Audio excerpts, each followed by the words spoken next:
call it monster. That crossed with Chag, Ginrin Chag, and Yamabuki, and a Showa. And we got some, when you look from the top, they look just like a Shiro. When you net them out, they look like a common carp. It's like, yeah, they do, yeah. They do. They do that as weird as that. Weird. Good evening, ladies and gentlemen. Welcome back to this week's GKP Live. Usual thing, while Daz has a quick chat with Rick. Sorry. It's all right, mate. No, I didn't want to break you off because you were talking at the end of the day. It's an introduction. We'll be right back after this, he says, somewhere. Maybe. As long as you don't delete us.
And we're on. Evening, everyone. It would appear. Yoshi Koi, terribly sorry, mate. I have genuinely cocked up there.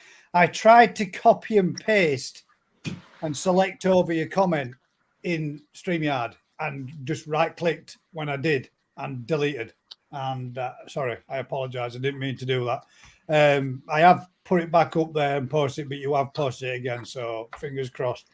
Apparently, he's had a bit of an issue with his pond, Martin's Koi Pond, and he's had to, he's lost a lot of his fish by the sound of it. So, wish him good luck. I mean, if he's lost them all, there's nothing to wish good luck with, is there? And if it's a case of everything but a few have died, it wouldn't be more than likely that the rest may go down the same road, which is obviously not good. So, fingers crossed, he gets on top of it. and managed to save whatever he can. Been a bad week for it, isn't it?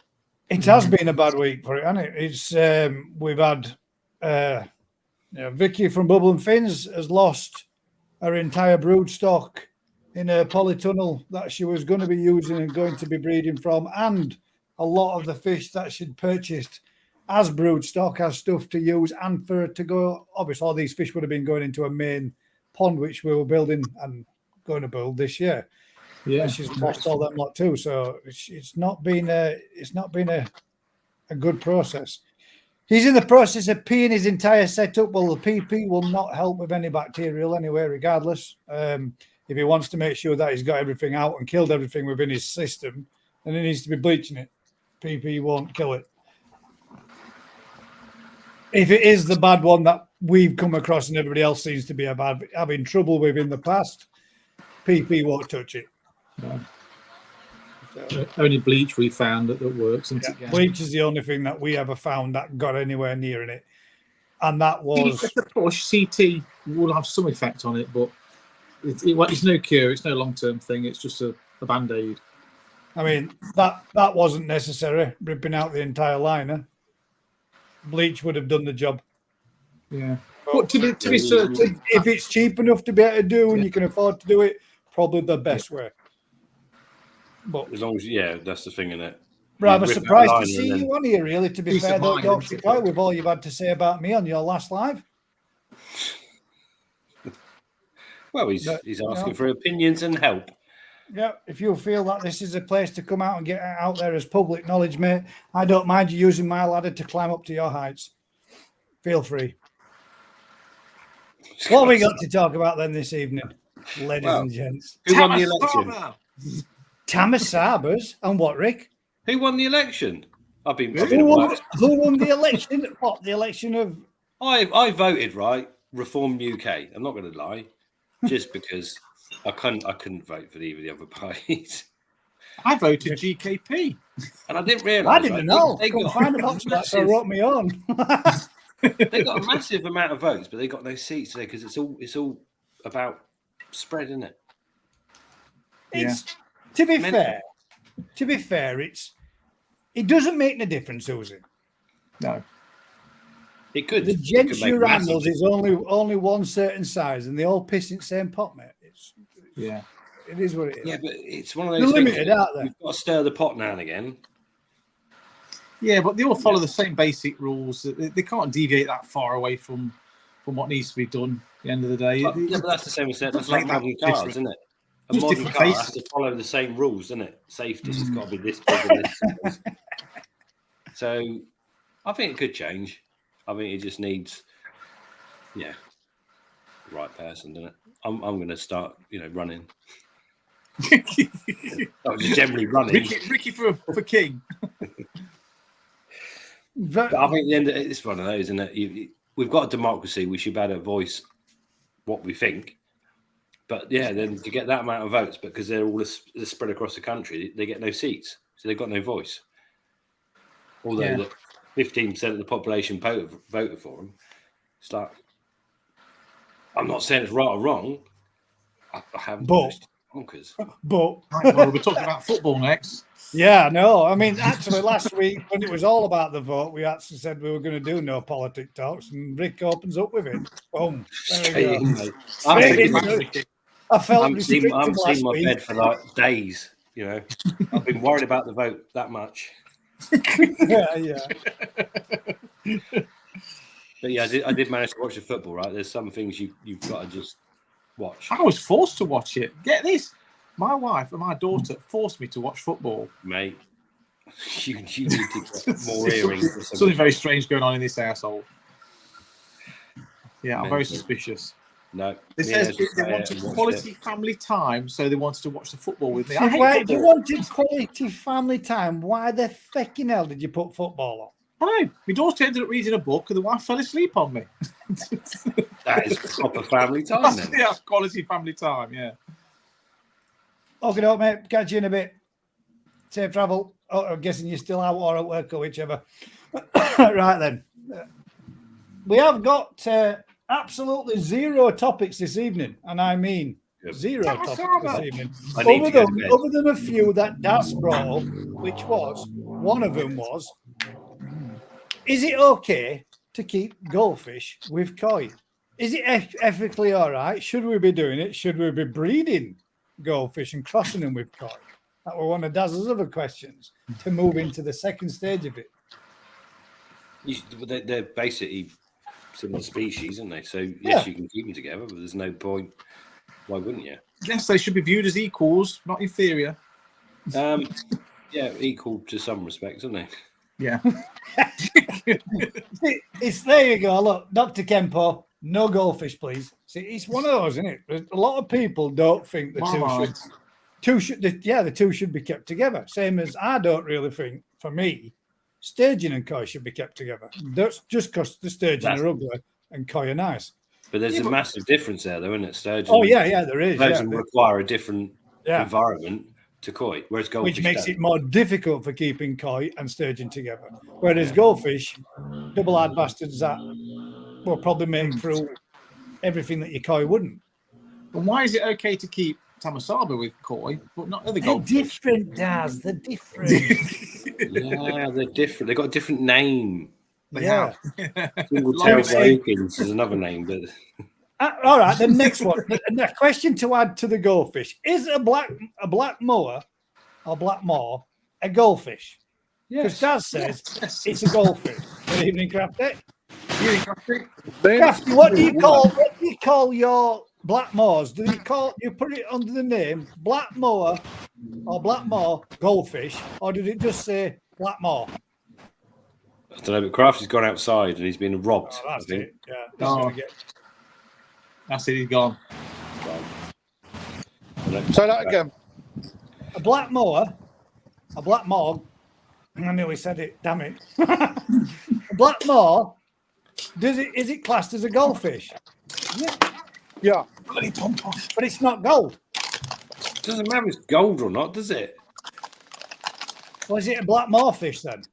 Is a shabumpkin a goldfish? No, it's not. A shabumpkin isn't a goldfish, is it? It is. Why is it called shabumpkin then? Because it's like a yellow monkey. The peregrine falcon. Is a yellow monkey a koi? It's not a monkey, is it? It's just koi. Yellow monkey. This could get stupid. Oh, Crafty's bonkers. Crafty, can I see my fish and make sure they're all right? Yeah, of course, mate. Yeah, it's not a fucking problem anymore, mate. You've bought them. Have you confessed that you nearly sold it again, Crafter? Wait, I've sold them twice. I bet your fish are doubled in size, haven't they, Rick? They've been there that long. So. I've only been feeding them Petra. I've only been feeding them Petra.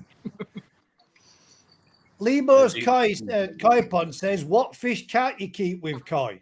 Pike, catfish, piranha.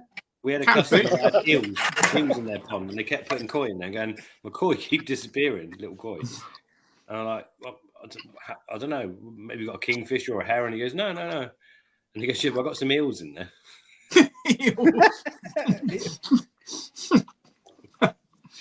Catfish. So eels. Most catfish will eat them. Yeah, most catfish. But a catfish, even a relative like a 2 foot catfish can eat like They're not mine, Crafty. Do not palm them off as a sargie. Who's are them's? Oh, you've done it. You're only going to mute yourself while you were doing what you were doing. They're clever fish, them, to mute your microphone. I muted it because when I open the gate, it's loud, bro. All right. So you get the horrible squeaky noise. Go on again. It's like doing a live with Vince, mate. Just recording just everything. Yeah, I go to the toilet and he's in the toilet with me. It's like, Vince, get out. What's your opinion on? I mean, other than that, really, you can. Other than predatorial fish, you can keep koi without, can't you? But you're going to come into problems should you have any other issues for treatment wise, like what they call them. Oh, what do you call them? Orange, the longer orange, and you can get them in blue. Golden Orph, yeah. The Orph and Blue Orph. They're a I bit love more them delicate blue with orf. certain form We of even treat. call them blue orf. They Yeah, are predatory, aren't they? The asp in the wild. They're a bit like chub. They will eat small fish. Oh, they really? Yeah. They're from southern Europe. I'm just going to put you here, but I need to use 2 hands. Right, Mr. Barker. This is a very good question and something I'm going to educate you on. Does anyone use common pleco to control blanket weed in their koi pond? Up to a certain size, pleco can be kept outside and they will eat blanket weed. But when they get to a certain size, they stop eating blanket weed and algae, and they require more higher protein foods. So it's only when they are younger, in their younger size and infancy, that they actually eat a lot of algae. There's not enough plecos in the world for my blanket weed. Definitely not in yours, does. You could have a fucking army of them and there still won't be enough. They're nice, crafty. And shoes. Are they for Rick as well? That's the Archibald he sold me. Got a right arse on it. Look. Oh, they're nice. They are. They're banging. That one's got an earthworm hanging out of his ass. But yeah, the other thing is with them as well, Tony, that they do end up, and they can cause damage to fiberglass internal ponds and stuff like that. I've seen a common pleco that made a great big patch through a pond. They're nice, crafty. Ended up wading through it. So, but do not plex need above like 15 degrees? Yes, they do. Yeah, I mean they're all right in a heated pond outside, but they wouldn't stay that way in an everyday. We've seen a pond where they chew through concrete, though, Gaz, haven't we? Plecos. Yeah, I've seen them chew through concrete. There's a video on YouTube. It's only in for 2 days. Brand new pond, fully done, fully lined out and painted on inside, and it chewed a hole that big through a concrete pond. Daz, get a bit closer. Oh, they're nice. They are some nice calicos there. I mentioned chuffing goldfish, and how does he manage to do this stuff? I mentioned goldfish once, and he's there with bags full of them, and they're not all gold. But they're definitely fish. Got a bag of fish. Surely the term goldfish is just like the ornamental crucian carp, whatever shape or form it comes. Carassus, whatever it is. So it doesn't matter what colour it is, or what shape it is, or what bootly eyes, or funny tail. It is technically an ornamental crucian carp. As a koi is an ornamental king carp. Yeah. Whatever you want to call them. Common, yeah. Common, yeah. I don't know about the Yorkshire Koi's just said there to Tony Barker. Barley extracts, blanket answer, and EQ resolve. Well, I will say this one: blanket answer 100%. Yeah. Barley extracts, don't know, never used it. EQ resolve, that stuff just wants to go in bin. It's shit. Don't hold back. I'm not holding back, mate. The stuff's crap. It doesn't work. End of. Simple as. In your environment. In my environment. Yes. I would imagine if I tripled it up and put it in my, I doubled it, double dosed it, put more in, didn't do a thing. Absolute shit. In my pond, it was shit. One treatment, bang on the amount that it said on the tub, blank answer, gone in 4 days. The whole lot. Yeah. Even the stuff you sent me, Daz, dead. How about that? You bastard. That's also my finest blanket weed. You're not having any more. The only trouble with we're using fish that feed upon algae. See, now what's that? Is that a black maw or is that a goldfish? That looked like a black oranda. It did, didn't it? Pair of them. That's you're getting well close, mate. I've never seen your eyes so big. I'm getting excited. The goldfish. Right. The question for everybody in the audience then, right? Daz has got the opportunity. Daz has got some Tamasabas. And we have got Tamasabas to spawn already within 4 days of having them. He's got them. They should have hatched today. Have spawned. Fertile. Now, Daz said, and it's to come in the next video, you'll see it for those who watch. Daz said he's going to even cross the Tamasaba female tancho with what does? I don't know what it is. It's a Cassiogon. it's big goldfish like this with big flowy tail, bronze. Now I'm not so much bothered about it'll be a long fin, but it's more the colour. Because I was thinking if I cross a bronze coloured fish with a Kahaku pattern, we should get Achibas. Thank you, Rick. Thank you. So my question is to everybody, and you, Rick. Thank you. Because he just shook his head straight away, which meant, no, that's not a good idea. Does he keep a true line of Tamasaba, or does he water it down and start the process right back from square one again by breeding in? What are they?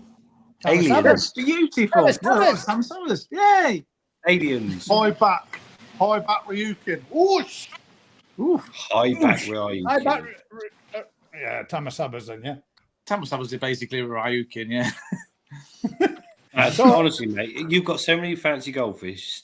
Stick down a path, and you've got all of what you want. You can do Blackmores, Ryukins, Tamasaba, which is just single-tailed red and white Ryukins, but whatever. Yeah. Rounders, whatever you want to do. Just as soon as you cross them, you're screwed, man.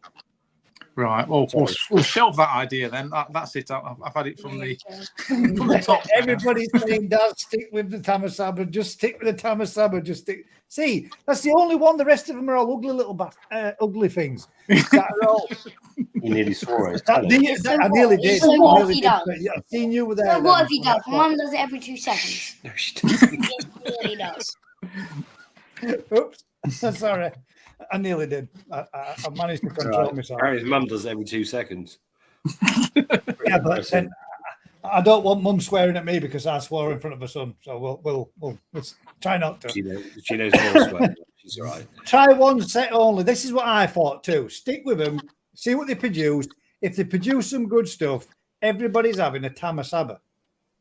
And they're spawning, on average, you reckons, around every 2 or 3 weeks. Yeah. So this time next year, $1.5 million by October. It's like anything, isn't it? So if you got what in a Tamasaba makes them good, the size and the Kahaku type pattern in it. Yeah. So you've got to pick the right ones, breed the right ones. Breeding's not hard. It's getting grown enough to then start changing colour because they all start brown, don't they? They do, and then they change to get the. Well, the percentage of them change after about 3-4 months. So they all of a sudden you get all the Benny patterns, and then the other half stay brown, but they might change a year later. There's a secret to it, mate. What's that? I did not know the secret. Boil them for 20 minutes. Well, yeah, literally, not being funny. Literally take them to the top end of the heat spectrum that they'll tolerate. So 33, 34 degrees, and they'll do their thing at 3 or 4 weeks old. Well, cheers, Ricky. That's You're good welcome. to know.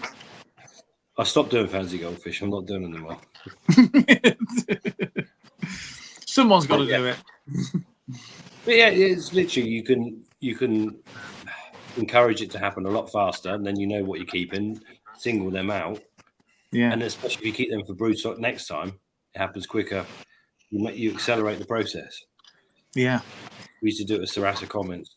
Literally, you breed them, you take them to a high temperature. Those that develop patterns, you keep the parents, and the next generation develop patterns way quicker. Yeah. Oh, cool. I shall try science. You've got polytunnels, mate. You've got it all. Oh, he's got another one coming. We've got the framework. Big got one. a door to go in the front. PVC with a lockable door. Got 2 UPVC doors today out next door skip. Your problem to me though, what are you doing in it? Tamasaba or Koi? Koi. There's only going to be a Koi, few vats. There's only going to be a few vats for Tamasabas. Yeah. Who's the boss? Don't need that. Well, I'll tell you what, bosses. I'm getting rid of Gaz's tank. That's going to be it definitely ain't me. It's Mrs. Whitehead. She's the boss, and she's the one that keeps telling him what he needs to be doing. And after all, she's the one that's encouraging it more than what I am. So. Yeah. So Craft is showing us some nice Kahaku. Or are they Tamasaba on a diet? I will agree with that question. There was a question that was asked in there from Yorkshire Koi, and to be fair, Yorkshire Koi, that ain't none of your business, is it? As it isn't anybody else's business other than Rick and Vince's. So let's keep the questions appropriate to what it's supposed to be about. And I mean, that's like me. We're not lovers. Sorry? We're not lovers. Just put it out there. Well, it's. Do you want me to read it out? Is it? Well, why not? It says, Rick, are you paying Vince as in doing such a good job at the farm? Yeah. No, he's doing 1 day, which is paid with no camera work, no nothing. Just literally working. And then whatever he's doing when he's with the camera and stuff, because it's all mutual, so he's doing it for the fun of it. Yeah, that's fair enough. So at the end of the day, yeah, and when we say pay, it's literally, yeah. Voluntary with literally covers it. Basically, what it does is what we give him. It covers his petrol money to be there. Yeah, well, that's perfectly acceptable. So, yeah, he's a great. Well, we don't pay Dave. Jesus, Dave pays you. But the reality is, it's one of those symbiotic relationships, and it works well. He gets content, we get someone willing, and it actually drives us, and it just works. It's a working thing. If you come down for the weekend, I'll make you work, wouldn't you? The whole to be fishing, we'll have a nice time. I'll make you work, but actually, you're working for the fun of it. You learn stuff. It's not a job; it's just a day out. But you got to do something. Yeah. But that's the bit that we enjoyed about it, because going down there and doing it, we actually got to learn something from doing it. Personally, for me, it's one of those things that the experience of it, hands-on, you learn far more than, let's say, if you all had to sit there and read it just out of a textbook. If you read something in a textbook and then put it into practice, it makes it far more understandable.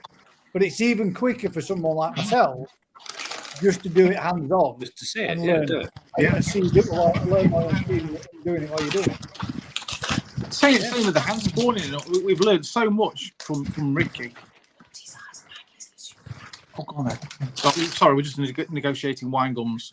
Who has possession over them? Have to fight for them. You don't put out to drink for a walk. Yeah, you're right. Thanks. Yeah, and we have learned massively. I mean, that has been a game changer. The hand spawning this year. And you can do it with the goldfish. It's hard to pick that stuff up from videos and such, but you've got into it in such depth that even an idiot like me can pick it up. You're not an idiot. Like Kelly says there, I'd work if I lived close and I didn't have my elf issues. The experience and knowledge is worth it. It is 100%.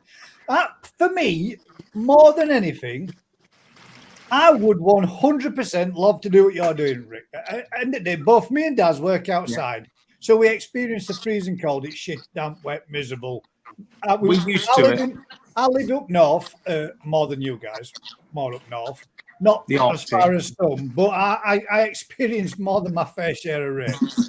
I think the fact for you, Rick, the worst thing about your job must be the winter months when you're in that freezing cold water and there's no avoiding it.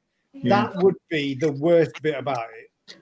That's what polytunnels are for. There, that's why you have heated fish houses. Yeah. But I think the fun and the experience of it, that would be a dream job for most koi hobbyists. I appreciate it. What I do so much. Zoe goes off to work and she's saving. She goes A&E. She's saving people's lives, mate. She comes back. Oh, I had to deal with this and deal with that, and it's like, mate, your job's proper important. My job's like, I'm dossing around, flicking through fish and whatever.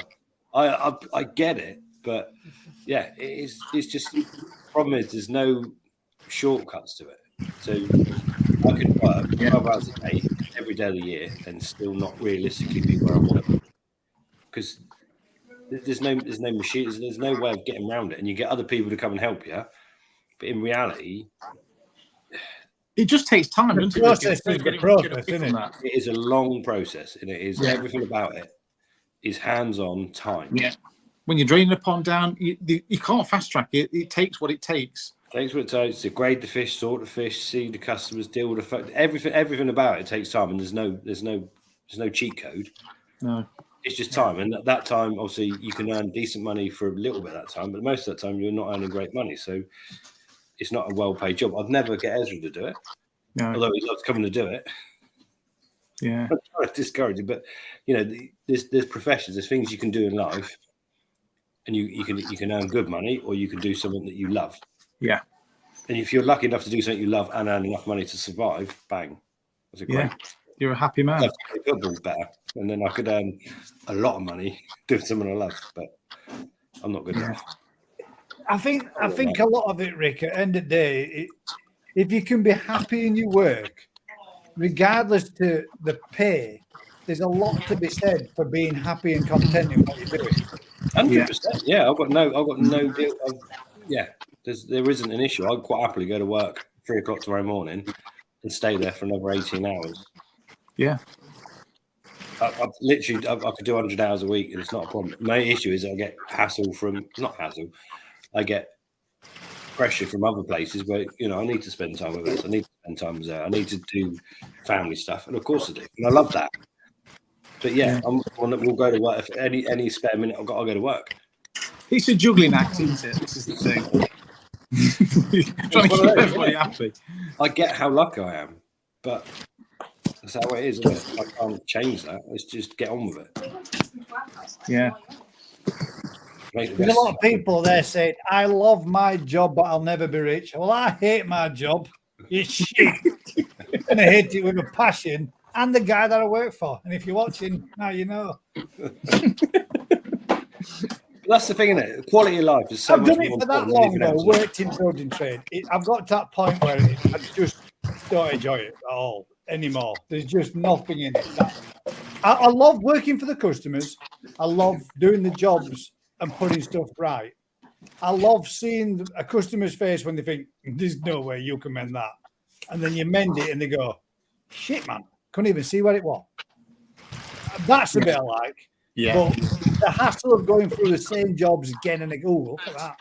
Look at that. That's what it's doing. What was he doing? The hassle of going through the jobs of the same things time again. That's repetitive stuff that you think all you need to do is just well-handled craft. Well caught, mate. Good recovery. But I'd love to be doing something like what you're doing, or you know, like this, like crafting. I mean, he's still at work, still working, still got a smile on his face, still got a buzz, still buzzing about it. Nice. Yeah. He's got a secret stash, mate. Yeah. Is that This is about? the crafty pond. He's been in his dodgy pond. 50 quid, 50 quid. Crafty, we had a 50 quid bid on that one. Started On auction. Mate. But I mean, you've got a tancho on that. 100 Crafty, we got 100 quid bid on that fish now. To go back to, we're up to 100 quid. Right, I'm just putting Ez out. He's got out. Ez, I'm putting you up for a wee. Is that right? Been and visited me reserves. Look at this. Go on. Right. Look at this, he says. Crafty's emptying his pockets. What? Change then, Gaz. Life's too short. You're right, mate, it is. But there's only so many times that you can change your role and what you've done without going back and retraining, mate. And I have had 19 different careers and I've not found one where I'm comfortable. So that's the thing. That's the difficult bit about it. Do you want any pineapple queen, Rick? Pineapple queen. I think he's gone for a bathroom. Can you juggle, Crafty? Can you juggle? Can you juggle free wet fish? We do what we know, mate. That's it. And when you've been in building trade, you know, mate, because you work in building trade, is you do what you do, don't you? You do, and you just get stuck in a rut. But I will get out. I will change. It will change. Just what to change to. I still love what I'm doing, but it just gets harder and harder. That's the other thing. Mate. Body wears out.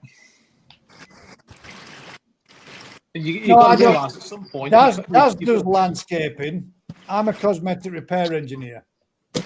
Before that, I was a passive fire engineer, and I used to do building surveys and all that kind of stuff.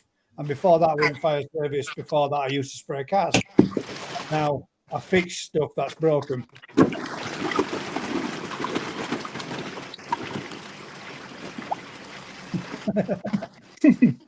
So yeah, I just mend stuff all day long, mate. Anything that people break, I'm pretty good at it too. That's the thing. I can mend anything. My mum were blown away with that cupboard door. My dad had a fall. He's got dementia, and he went head first through the cupboard door and smashed it clean in half. And Gaz mended it, can't even tell where it was. Blended it in perfect. She says to me the other day, she says, "I can't believe it." She says, "I can't even see it where it was." Well, that's where it's supposed to be. It's exactly for that type of reason. Yeah. I can, yes, even a broken heart, mate, I can mend one of them. I can happily, if anybody has got a broken heart, give them a good hug, whether it be a man hug or a man to woman hug, and make you feel better. Some 2-pack filler. All you need is a bit of 2-pack filler to touch up pain and plenty of thinners. By the time you switch thinners, all your worries are gone. Basically, I'm a modern day French polisher. That's what I do. So if you know what a French polisher does, mends and repairs anything and everything. Yeah, there's the coffee tables and stuff. Yeah, it's a diner. Oh, that's some of the good things I've enjoyed though, Daz. There's been bits where a lady had damage to a table that was caused by a builder, and it were a table that was left to her by a great granddad. And I basically put that right, relacquered it, repaired it, and restored it, and you couldn't see it. But to see the look on her face, knowing that something from her granddad was better, it made that job more special. Yeah. Peaches and cream. What has someone put in there? Look. I accidentally dropped some of my wild bird food in the pond, and the koi went mad for it. There you go. Hey? Peaches and cream, Jess. Peaches and cream. What's your guy's favourite koi food apart from Sakai Akara? I haven't tried that many, to be honest. I mean, I'm using Japan mix at the moment, but if I was going to use one that was a good one, I'd probably go Takazumi. I'm getting around to trying it. Takazumi? I mean, I'm trying this time. I got told off as well. Apologies, Kraft. Apologies, mate. But I am trying some this time. The stuff that Jeff used last time from Koi. Ultimate mix. Ultimate mix, yeah.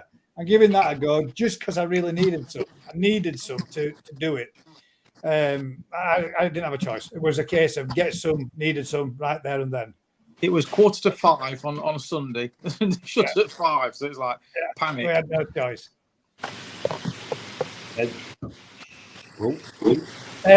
Jeff says there, I was a driver for 45 years and never liked it, so I'm glad I'm retired. Honest to God, Jeff, that's one of the main things with my job that I dislike more than anything. Driving an hour and a half there in the morning and an hour and a half, and sometimes more, just to do stupid journeys, dealing with all the other dickheads that are on the road all day long. That literally don't give a monkeys about you because you're a van driver or you're in a van. We are just the same as what it is for lorry driving. Nobody lets you out. Nobody realizes that you've got blind spots as much as what you've got in a car. Everybody pulls out in front of you thinking, this guy's not going fast because he's in a van. And you get all that. It's just a nightmare. When really... drive the van in a trailer. Yeah, exactly. But really, a thing is a van will drive the same speed as most cars. Most of them will do 120 mile an hour without even trying. But they weigh 3.5 tons when you cut us up. And we don't stop as quick. And that's especially when we've got 2 tons of roadstone in the trailer. The people that do. Yeah. So it can be a bit shit at times. But that's probably one of the worst parts about the job. So I can understand where you're coming from, Jeff. Yeah. Aaron says Gaz is a master of the arts. He's done repairs that I can't see afterwards. And I mean, I'm half blind. Colourblind. It was a very good job. Two-tone. You couldn't see it. If I can manage to lose him with your colourblindness as well, so that's got to be good, because I even managed to tune it into your eye. Guys, get yourself a repair shop. Guys and James Blade was flaking after. Yeah. Who's got the fizzy mic? Is that me or you or someone? That's Crafter. Crafty, you got a fizzy mic, man. Well, that's better. Yeah, it's Crafter's phone's picking up a bit of feedback, but he's busy. Look at him. He's not reusing them bags, is he? No. He's got his like blade out. Yoshi Koi says, I drive 8 hours a day and I hate it. I couldn't see why, mate, especially driving a bus. I mean, you experience it. Nobody pulling now. Nobody letting you in. Nobody letting you out. We're going in. We're going in here. Oh, hang about. Let's Being go. close up. What we got here apart from your fuzzy mic? Did you get your microphone up your pants again? Just mute it. Oh, that's nice. Bloody Lovely lovely. rancho. Look at it.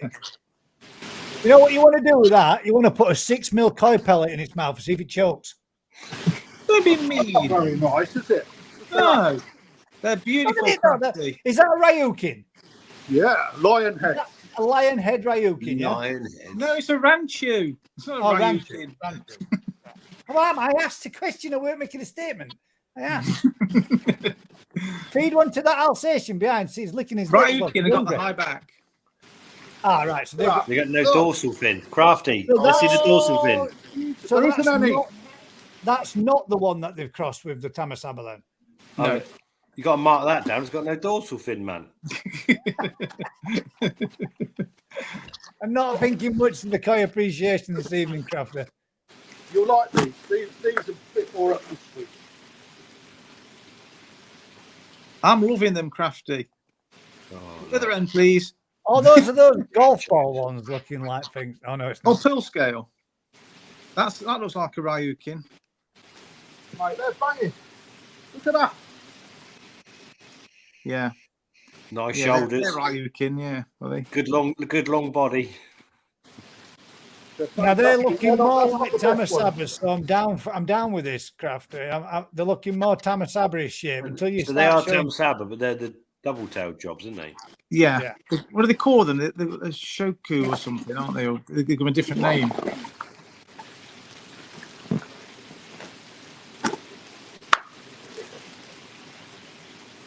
Not many get to see Diesel the killer dog. guard Bigger dog. ones. They're good size. Yeah, these are great fish. How much are they They're not easy pop to then, get. Craft? Not easy to get like this size. They're not, no. How much are they? $2.99. £1.50. That means 150 Nice. quid each.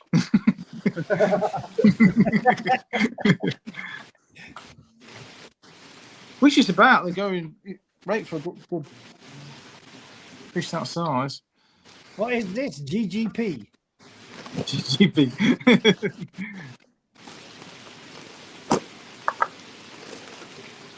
Come on, we got any decent ones yet?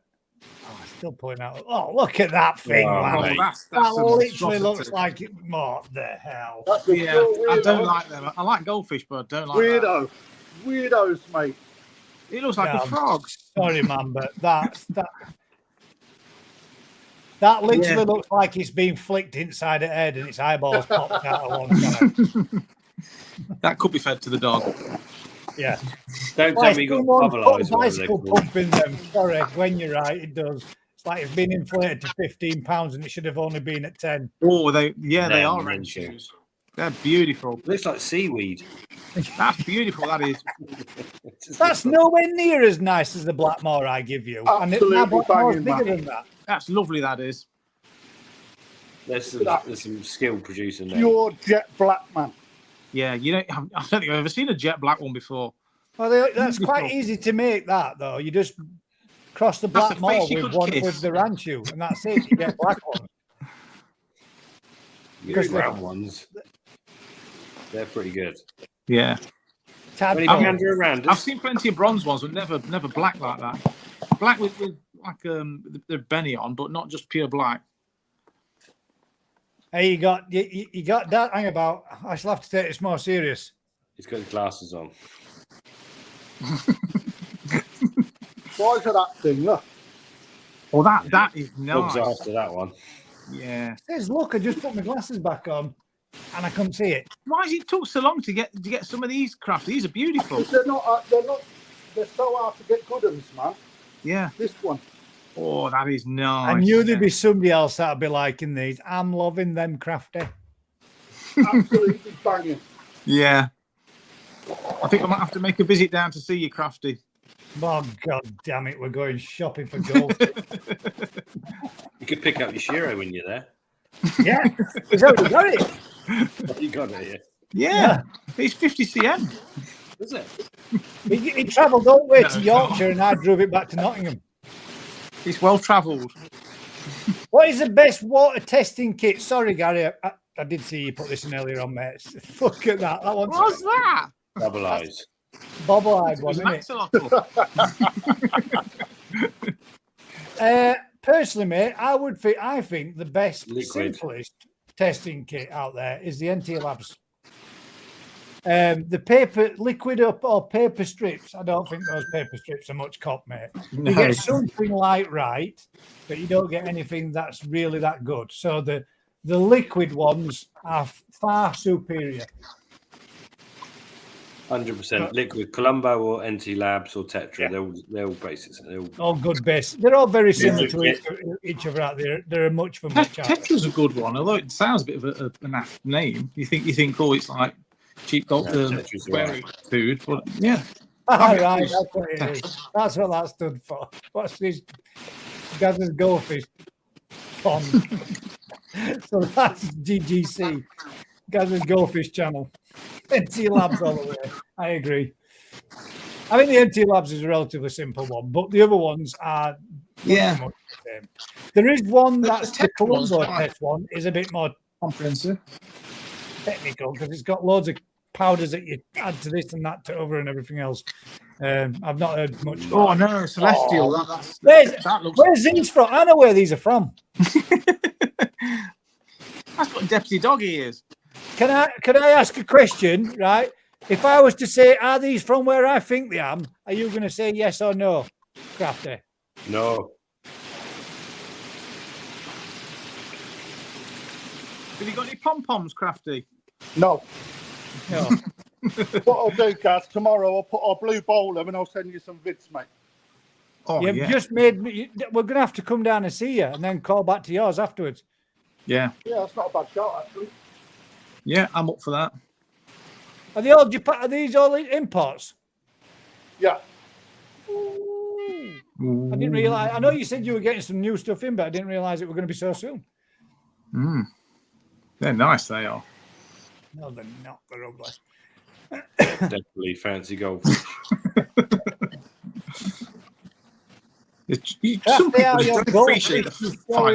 Or indoor only.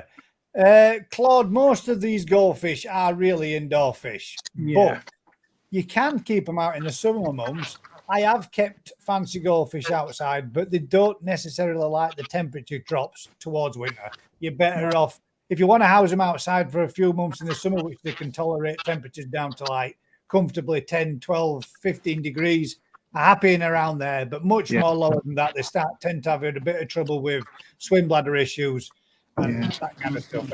I've kept Rancho and Aranda in an unheated polytunnel over the winter, and they've been fine. But they do slow right down. Gaz is right, and you can get issues with them. If you've got no choice, then they will survive outside as long as they're under cover. In a polytunnel. In a polytunnel, or koi house or whatever you got.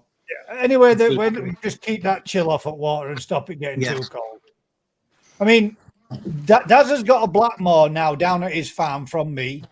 That's been outside in my garden for 4 years. And it's gone straight through winter throughout. But the two lionheads that I had, male and female, they both did 3 years and at 3 years died. But they did 3 years out there throughout the winter.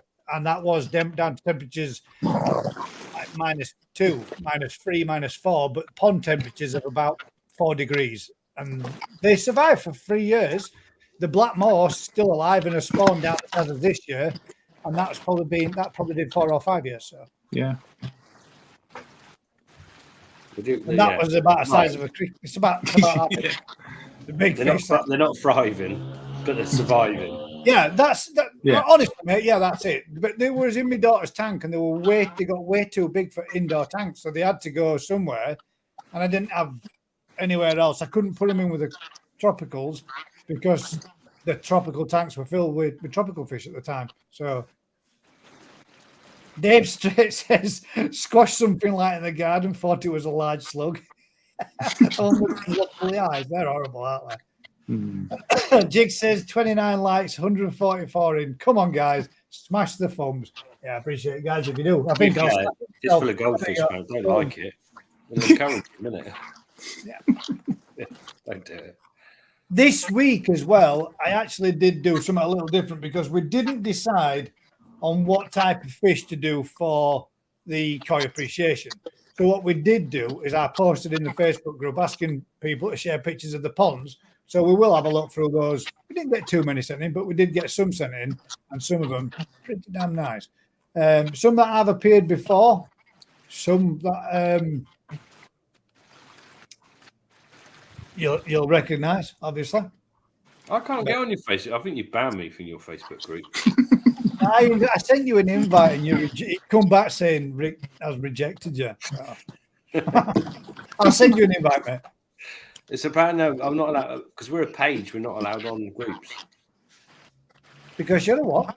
Page. I don't know. We're a page. We're not a thing. I don't know. Because we're not an independent profile. We're a page. We're not allowed on groups. Yeah, that's true. Well, how would they know that that's your company's not allowed on a page? You as an individual can have your own account to go and do it. Oh yeah, I could. Yeah, I haven't. No, I don't do. Right. Yeah, so you don't have your own account. So we've got our business is a page, and we're not allowed on any groups. Right. I didn't even know what a page was, mate. I don't know. Or a group. Yeah. I don't know. You didn't let me on either, Crafty. No one's let me on. I'll let you on anything, mate. That one there.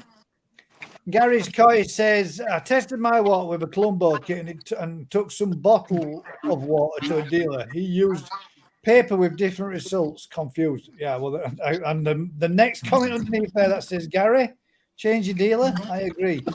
Anyone that uses paper kits, mate, should be shot. Yeah. We're way beyond that now for testing capabilities. I mean, yeah. Some of those things, you dip the paper and it's like got 12 different. It literally tells you the time of day. It's like, how can that little bit of paper tell you everything? Yeah. Not accurate enough, those to be using, in my opinion, anyway. Yeah. Yeah, I don't really get Facebook, to be fair. Let me see if I can. I'll just spin this camera around. Just turn it around, mate. You go to the bit where it says at the bottom, you've got 3 dots on your screen, and it says settings. And you go camera, front and rear. Off.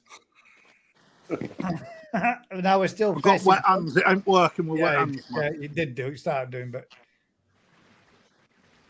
Did you get my text the other day, Crafty, or not? No, why? On WhatsApp? No. Mate. Oh, what? Were the dates? Yeah. Yes. I'm running them past Al still. Okay. So you did get them. Right, I might go offline, right? He's got. Yeah, you will go offline, but you'd obviously pressed on the wrong one. See you when you get back. I'm definitely not staying up late tonight. I'm hanging. Putting it out there.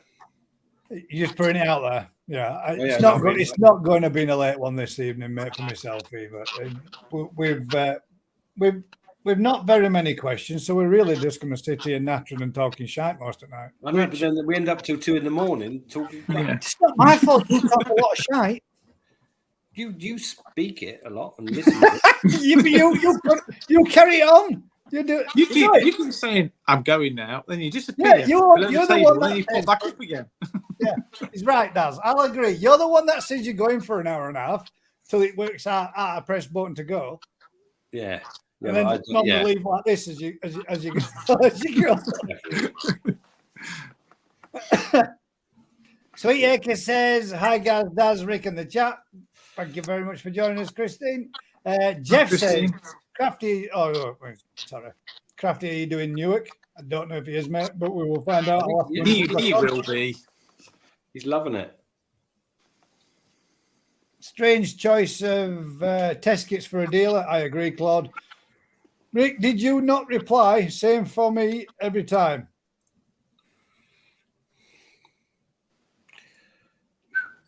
There you go. No, yeah, they just banned me. All the fact that Gaz wouldn't let me on. Even Matt didn't let me on his group. Crafty won't let me on his group. All my friends have just cut me off. I didn't cut you off. Filter. There we go. Gaz, how's the pre-filter doing, mate? It's perfect. As of yet, the pond's not slowed down. The flow's not slowed down one bit. I can see that there's leaves in there, but I just want to see how far I can go. And not stupidly. I want to see if, for example, if I wanted to take a 2-week holiday, how long can I leave that pre-filter without it being an issue and it causing reduced flow? So up to press, we're doing well, and we're into a week on Saturday. So if we can do a week, that means I can go away and not have anything to worry about. But yeah, mate, to be fair, so far so good. It's pretty weird. It's just a basket. Yeah, and it's just a pre-basket with a lid on, isn't it? Yeah, it's exactly that. That's what I thought of it, mate. To be fair, it's a skimmer with a lid, but skimming from the bottom rather than from the top. He's only gone and done it. Oh, there we go. We've got he's reverse. just turned the camera around, isn't he? Yeah. Bangers. We got any Deutsch one in here? They're not goldfish. That's not a Tamasaba. Beautiful Deutsch Achiever. Deutsch Achiever. Absolutely. From Kaze. Oi. No, not Kaze. We need to be a bit closer, Crafty. They're a bit distant. Well, that's better. Don't, because you drop on the floor, mate. Don't drop them. Isn't it? Look at that. Yeah. Sumi placement. Banging. Nice in-rim Benagoi. Clean as Has a he whistle. got any shimmies on his head? Not one. Clean as a whistle. That's no good. It's not a real Benagoi if it don't come with a shimmy on its head. Fully scaled chug. Whoosh. Nice. Is that Arigoke? Arigoke. Oh, Arigoke Crafty, I said, chug. don't show my fish on camera, man.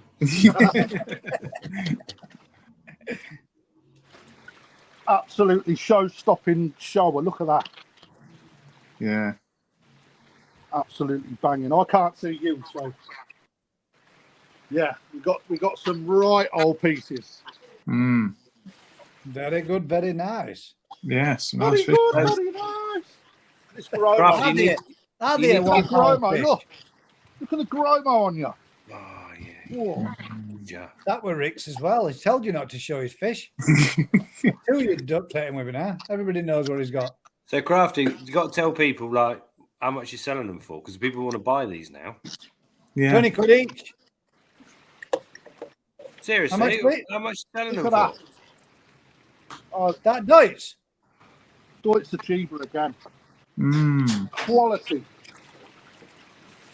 Breeder? Quality. Who's the breeder? Look at that Sankey. I'll tell you in a minute when I can see you. Look at that for a Sankey, man. Look. That's nice. I'll give you 20 quid now for it.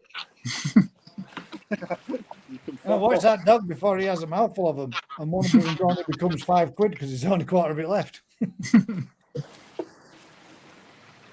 Another Gromo. This one. Solo screen him. That's a good idea, Vince. Gromo. Nakazumi. There we go. Get in the solo. Nice.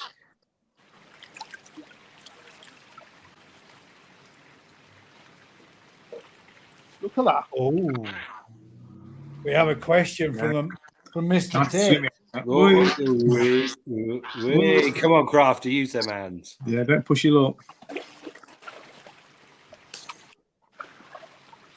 What's the question? The question is, question. What is the danger of copper intoxication? Ooh. I know. It's poisonous to fish. I reckon death.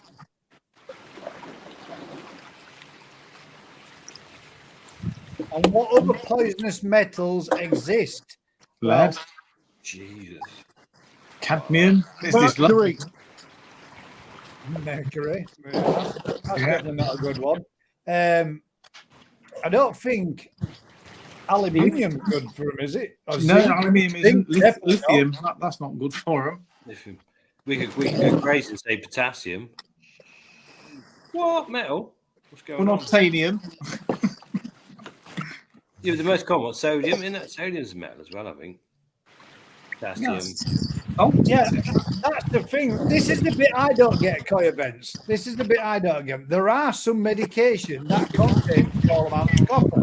There's also some food that contains small amounts of copper. yeah, most of the foods contain copper. When you look at the magnesium, iron, And zinc. yeah, and zinc, all those can be Yeah, toxic. but the difference is zinc's toxic, whereas magnesium's not. You need magnesium, you need potassium, you don't need zinc, you don't need lead. So you've got to work out what you need and what don't you need. You need sodium. Right, that's quite nice, isn't it? Mate. Nice. Look at that. Told you, Crafty, mate. You have been robbing me blind, didn't you? You have fish. That's not mine. Take that one. Ginrin Becco. Banger. What them yellow job is? Nice Yamabukis. Ginrin Sankey on your boy. Nah. Pineapple Queen, anyone? Behave yourself. Pineapple Queen, Rick? Look at them yummies. You picked up all the bad ones so far, not one good one. There we go, see.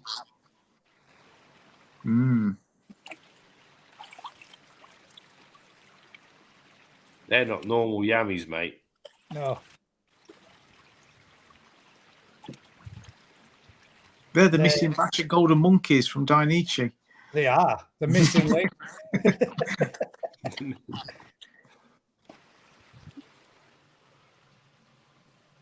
Ginrin yummies. Mate. Yeah. I should have done this earlier. I'm thick as mince, haven't I? That's to excuse the water, but this is what we put up with. 2 banging Ginrin, Ginrin thingamajings. Echoes, mate. They're not Thank banging. you, mate. It's been a bloody long day. Look at the body on that, thank you, mate. Are they Becca? Pineapple Queen. Behave yourself. That is. I've got 2. There we go, Mr. Rick.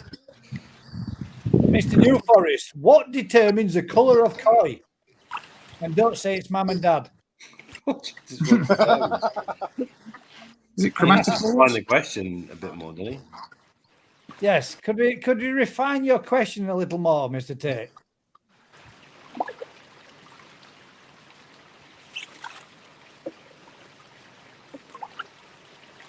What determines the colour of a koi? Depends again. Is that On a genetic level or a physical level? I mean, it's normally to do with chromatophores and melanin distribution and such, isn't it? The worst thing is I've forgotten how to have Crafty to get him out of solo. you can't get him out?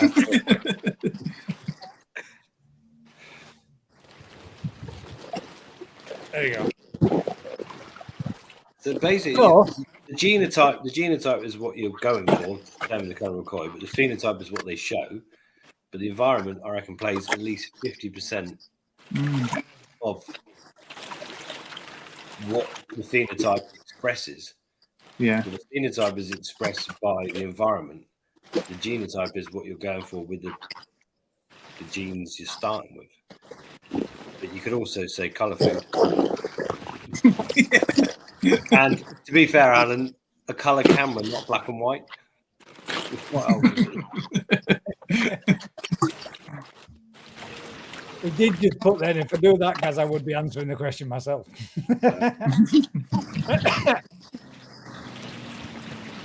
Right, well, we did have what's the panel's thoughts on Shunko by Sato. Is that right? Shunko?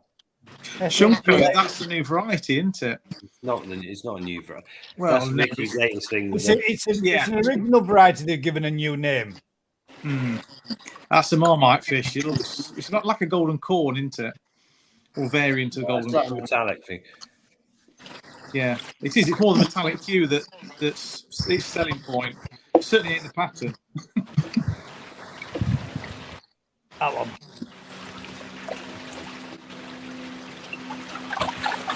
I wouldn't. I don't know. I ain't seen them.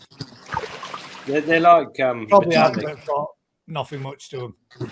Metallic sort of Arawaki. Watch banana. Good ones are same. Good ones are nice. Good ones. Yeah. The broodstock, the original broodstock, are nice. The original pair. I'm still going back to Adam's question. What determines the colour and koi? Obviously, the light wavelengths that hit it to start with as well. The genotype, the fit. There's so much going on. I don't know where I'm going.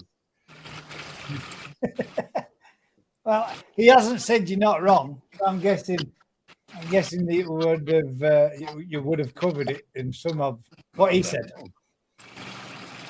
Crap. The other one is there. Paul's asked, I'm building a new pond, and to keep the cost down, I'm using second-hand pipe and fittings. What's the best way to clean them before using them? Watch Gaz's video. Yeah, well, if you wanted to clean them, mate, I would have said just bleach and soap and water and give them a good scrub out. Internally, you're going to struggle a little bit unless you've got one of those power file.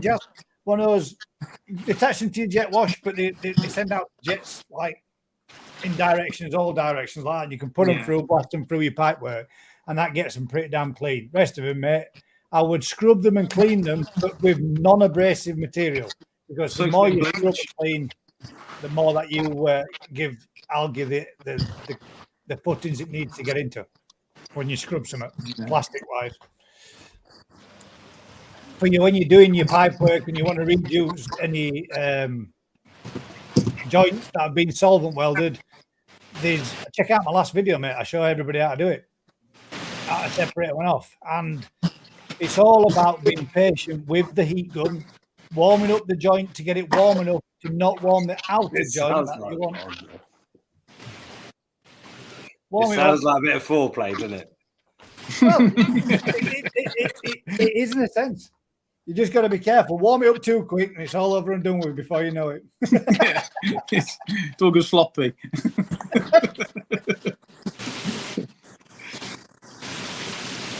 And don't use yellow and blue taps. Just use blue, because one that's yellow will do your titting. Oh, you got some feedback there, Fuzzy Crafter. You're getting a bit of the old.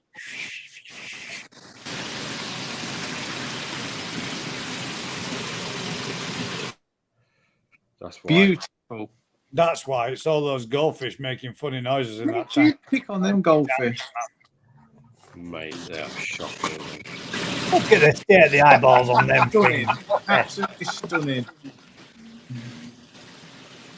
Yeah, the Sorry, ones are a bit weird. but you just have to pop. Right. If I'd I have send to out pop a single them with a koi that pump. look like that, I'll be in deep shit, wouldn't I? Yeah. They might have slopey heads and bent heads, but they ain't got that. Nah, they're wrong.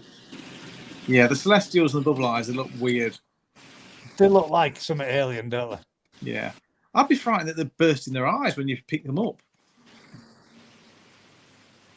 Claude says Pigment sells black, yellow, red, white, determine koi's colour. Yeah. Surely they're chromatophores, because chromatophores can expand and contract, and that controls the colour. Like octopus. Here's a quick topic. Longfin butterfly. Why are they Marmite in the UK, yet Americans go wild over them, wondering if the market is growing. Well, that's a simple answer to that, and we shall ask Jigs as he is from America. Yeah. Welsh American. Yes, he's the leading expert on butterfly koi. I mean, Americans go mad over everything, don't they? Like, you know, they couldn't just have a cheeseburger; they have to have a triple whacker stacker cheeseburger. Yeah, it's everything. Supersize. Everything's supersized. Their big long fins are far bigger than what we would have as a standard normal butterfly over here. They're like the fins on the tails can be like this kind of length when they get to 50, 60 cm. The bigger, more grand, more flowy looking flow to them, aren't they, on the fins and stuff? But we don't tend to really see them like that over here in UK, do we? In that sense. But we have a crapper summer than they do for a start. Yeah. And Can't blame the our perfect weather. butterfly looks fantastic. There's no denying it. But more often than not, they end up getting all raggedy and torn to bits, don't they? Then they look a bag of shit. My ad blocker, the one I haven't got, is working well tonight. Do I need to log on to everybody's? Guys, you're all going to have to send us a private message, and I'll take control of your PC, and I'll install you all what you require so that you don't have to see ads. Full stop. I'll teach you all.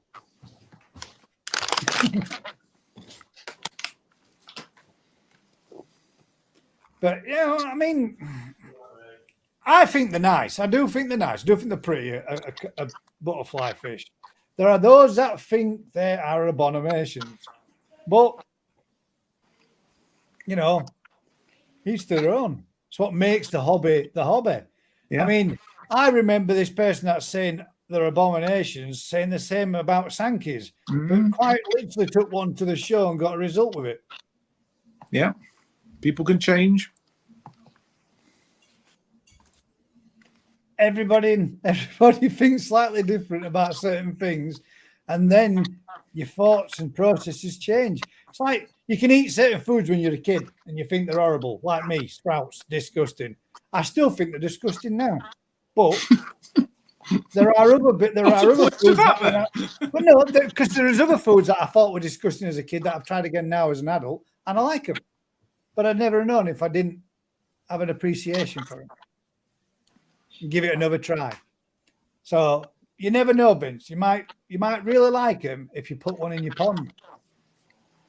Alan says more homework, Gaz. God damn it. The other one, I know what the other one was, Alan. I've deciphered some of it.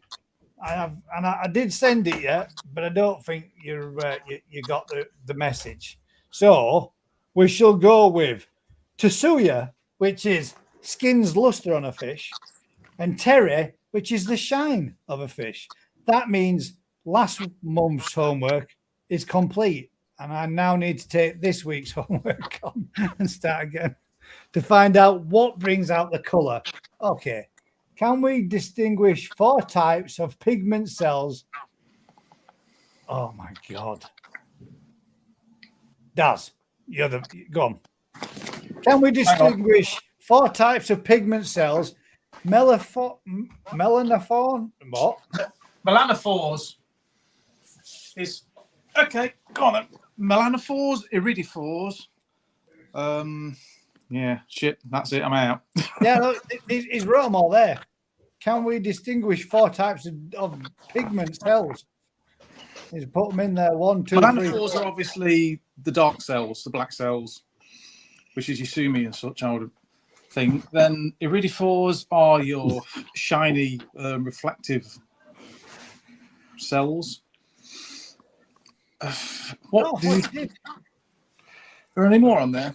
Oh, blimey. We've gone deep here. What's going on? We've got types of pigment cells. We've got one that you said.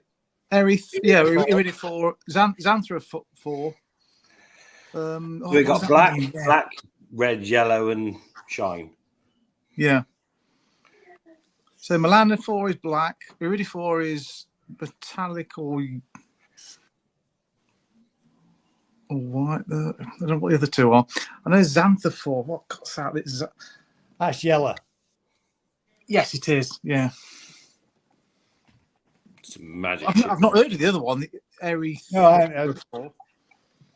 I've heard of that ERY. I've never heard of that one. I haven't heard that one. That's a new one on me. People really care. Of course, but the thing is, that's the point. Well, we do care, but we care of it in its basic format of it is what we look at as the beauty of a fish.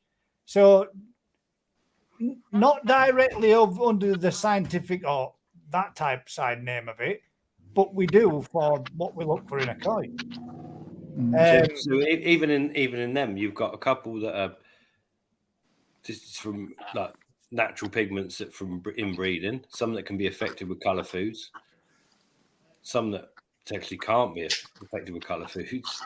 Yeah, but also the light, the UV light they live in, the environment they live in is massive compared to the genetics of them.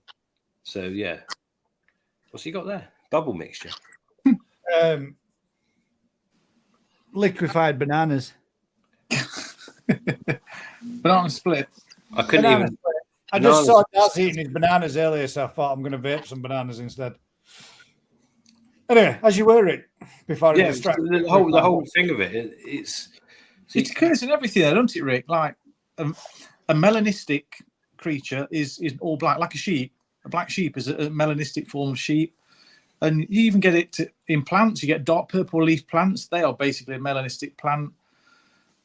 And then you get the all gold, which is you get gold leaf plants, and you get golden fish. You get golden little axolotls. It works right across the board, even with people. Yeah, you got the genetics are one part, the environment's another part. So, yeah. And the combination it is insane. There's such a spot on, Rick. You got it spot on. No, I talk about the banana stuff. But yeah, Marek says he can't beat a bit of Annie Lennox, Eurythmics. That's the best explanation for all those big scientific names. Yoshi Koi says, Daz, have you ever considered using Ion for your algae? Okay, iron the algae. Wrong game. Daz is special. No, Daz wouldn't want to take away the fact that it has algae. It is his trademark. It is, yes. He also spins it into rope like Rumpelstiltskin and sells it to the king. Tell you, that stuff's pretty funky when you hang it at a fence and it turns into a sloppy green mark. And then when it dries out, it's more luminous than what it was in the water. Wait till you see this week's video. Oh, well, it's ready to drop. A pair of clowns that have been around at the weekend peeling all the bloody blanket weed off my fence. Let me see if I can give you a snippet of it. Have you been going up peeling it off? Yeah, it's all dry. I removed mine. That's somebody else. It's like a dried up cow pat. Well, you always manage to miss one or two. The thing is, it sticks to the fence and it takes the creosote back out of the fence. Yeah. It's a bull patch. It's awesome. I don't want it taking root. This is the stuff. Let me see if I can bring this up and show you. I've never seen no like this, man. Oh, that fluorescent slime. Yeah. I think that was from outer space, I'm sure. It's like that stuff you had as a kid in a little pot, that slime that used to stretch and I've said this is going to be coming up in the next video, and this this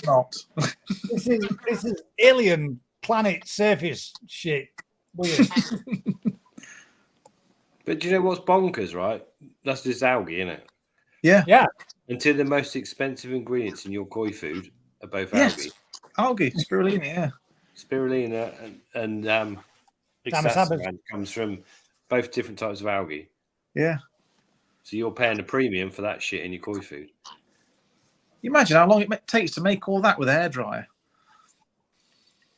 Mate, we can make weird, a lot more than that a lot quicker. I'm pretty sure I could run my car on some of the shit that comes out of our ponds. Yeah. It is like you could light it; it just burns. It was Biodiesel. mental. That's some of the stuff I've seen down at Daz's farm has been some of the weirdest shit I've ever seen. There was 3 stages to that pond: the luminous green stage, then the brown dino stage, then the clear crystal normal stage. On all 3 sections of that pond was the same pond, just with the separations in it. Yeah, But they're all linked, all Yeah. connected. Looks like modern art canvas. I even did a skin dip, put my arm in it, pulled my arm back up, and it was luminous green all around all my arm. That one was Start dipped. burning. They're all going, that's it, now you're contaminated. We have to hose him down quick. That wasn't the best idea. We used to get one in one of our ponds, right? I'm not joking. It's like we called it the Hexi Weed. So it's like blank weed, but it was a hexagon pattern of a certain size, and the fish used to get trapped. And literally used to gill net the fish. Oh, right. Yeah, gill netted. And literally, it was shaped like it was. If you made a netting, it was that's what it was, and the fish got trapped in it, and you could pull a sheet out with 100 fish in it. Jesus, Like, that's crazy. mad, absolutely mad. Vince just put in there that Nevergas with towards the butterfly koi, but didn't win anything with the Deutsch Sankey. I thought you did, mate. Sorry, my apologies. No, he didn't. Deutsch Sankey was anyone I said he probably would win. Claude, I tell you, mate, honest to God, I said, what am I going to do now? And he said, it'll stain your arm. I had to go wash my arm with what is it? Shampoo. Bloody thingamabob. Bleach. Anti-back soap.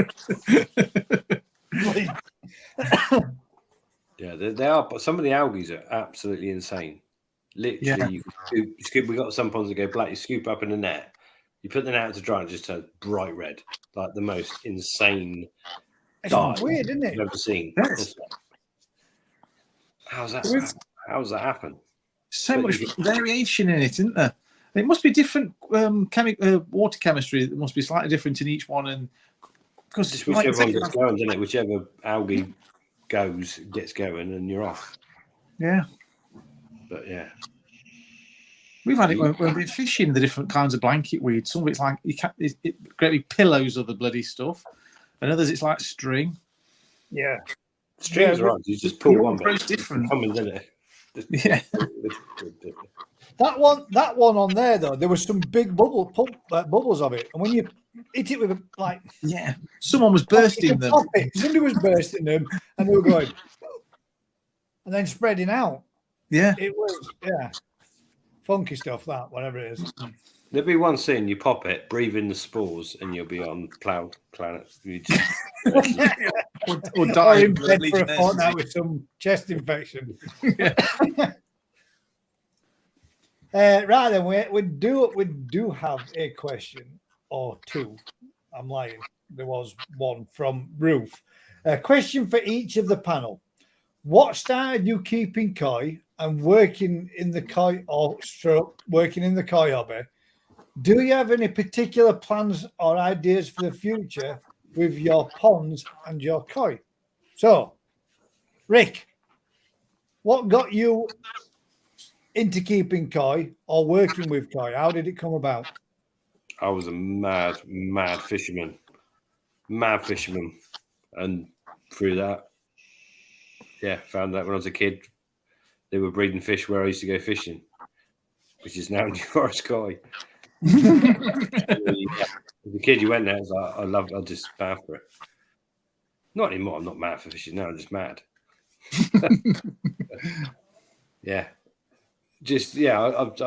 I don't know. So I've always been, from a tiny kid, just if I could go snorkeling, I'd put a snorkel on and I'd be gone, and then someone would have to drag me out 2 hours later with hypothermia.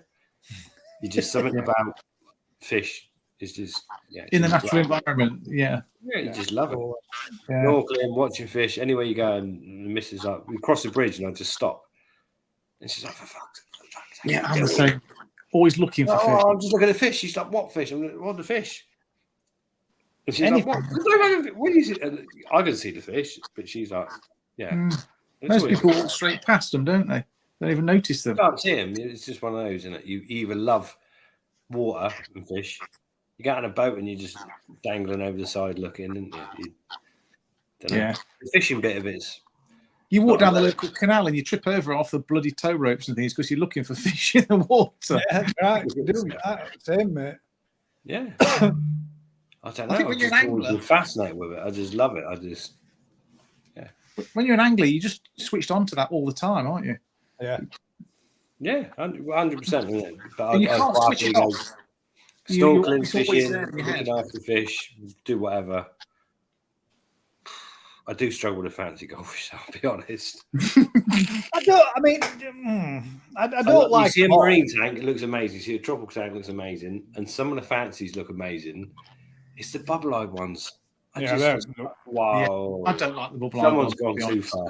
Someone's too far. It looks more of a deformity than appreciation for Yeah, it. exactly. They look too much gone. Yeah.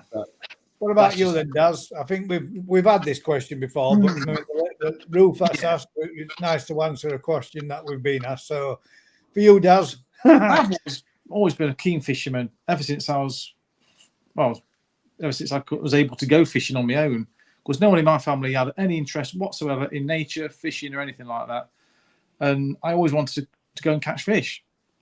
And from when I could catch fish, I'd bring little sticklebacks back and I'd set up like an above ground pond for them, just out of polythene and bits of wood.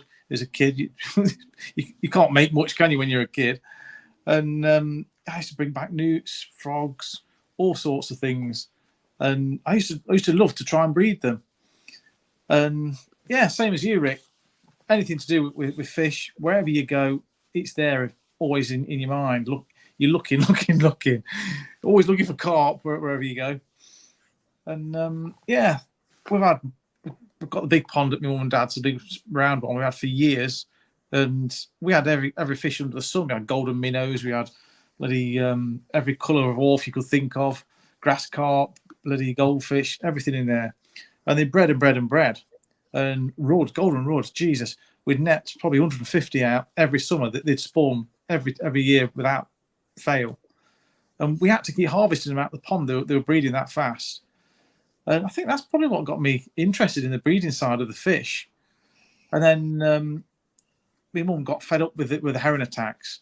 She says, that's it, get rid of all the fish. She's got rid of all the fish, and the pond was empty for probably 10 years. We just kept it for newts and frogs.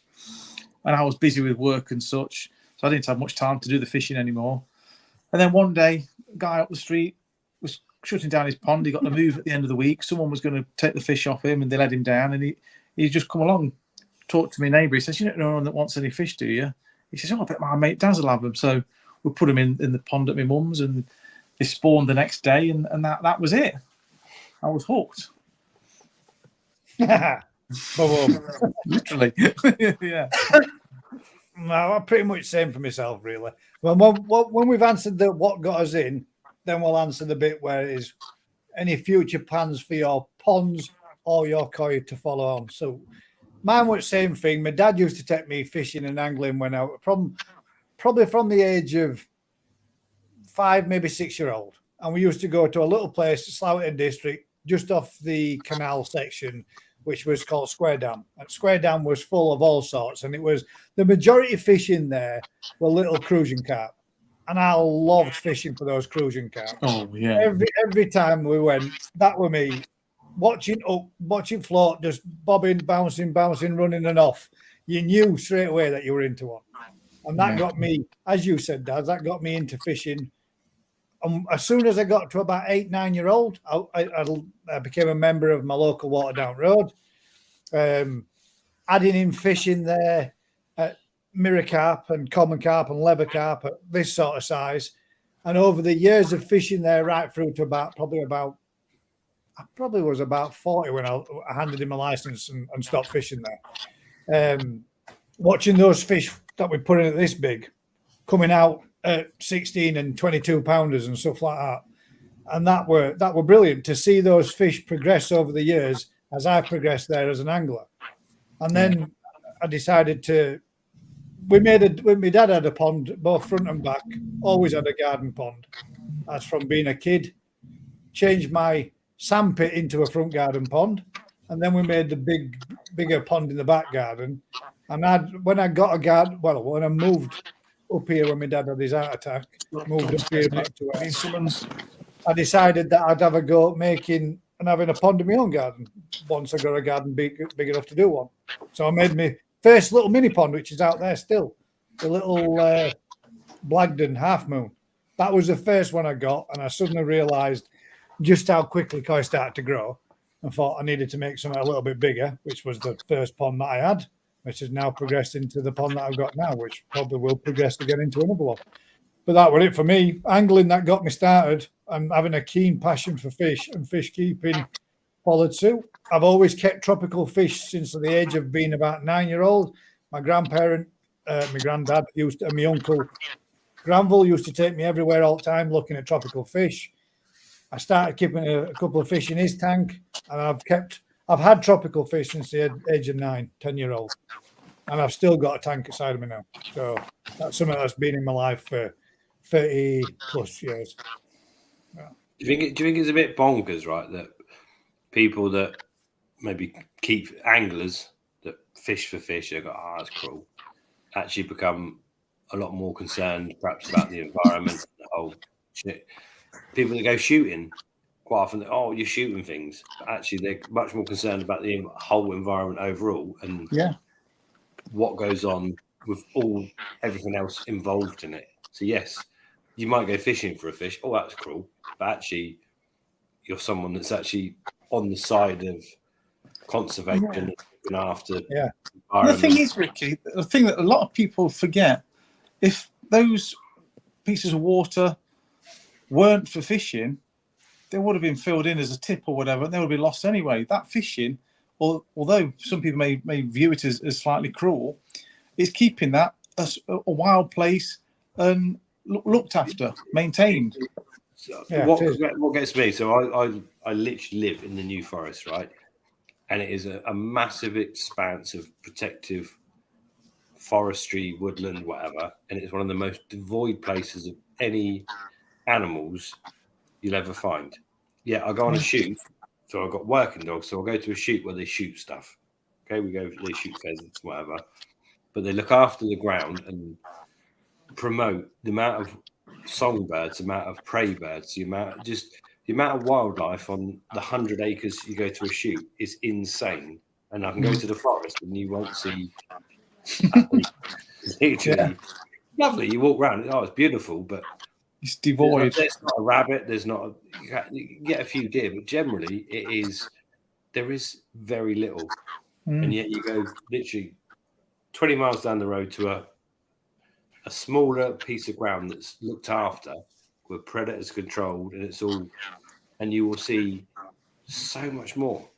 And it is like, well, sort of if we managed ground like that, every species of bird would be thriving, every species of rodent would be thriving, every species of everything is thriving here. It's just mad. Blows my mind sometimes. Yeah. But the people that go to the shoots are viewed as barbaric. You're shooting stuff. Well, actually, no, you're shooting something for the table, and it's a lot better than it living in a pen. Well, then it's left alone, isn't it, till the next shoot? It's not like a nature reserve where there's hundreds of people going through there every day, all day. Yeah, but it's not just that. But it's also controlled, isn't it? So the predators are controlled, and there's food there for all the animals year round, basically. So you just create these, mega fauna places that are, Ezra come out of me, and we will see more deer, more rabbits, more hares, more foxes, more birds of prey on a shoot, 100 times over in one day than we will 7 days going out in the forest. And there's nothing. Yeah. The landscape looks lovely, but there is nothing there. No. Crazy, isn't it? It is, yeah. So I don't know how we got on this. So that's just a question, but I mean it's a sidetrack of it. The second part to the question was future plans, ideas for your ponds or your koi. Well, I'm breeding golden corn, yellow monkeys, red dragons, giant newts.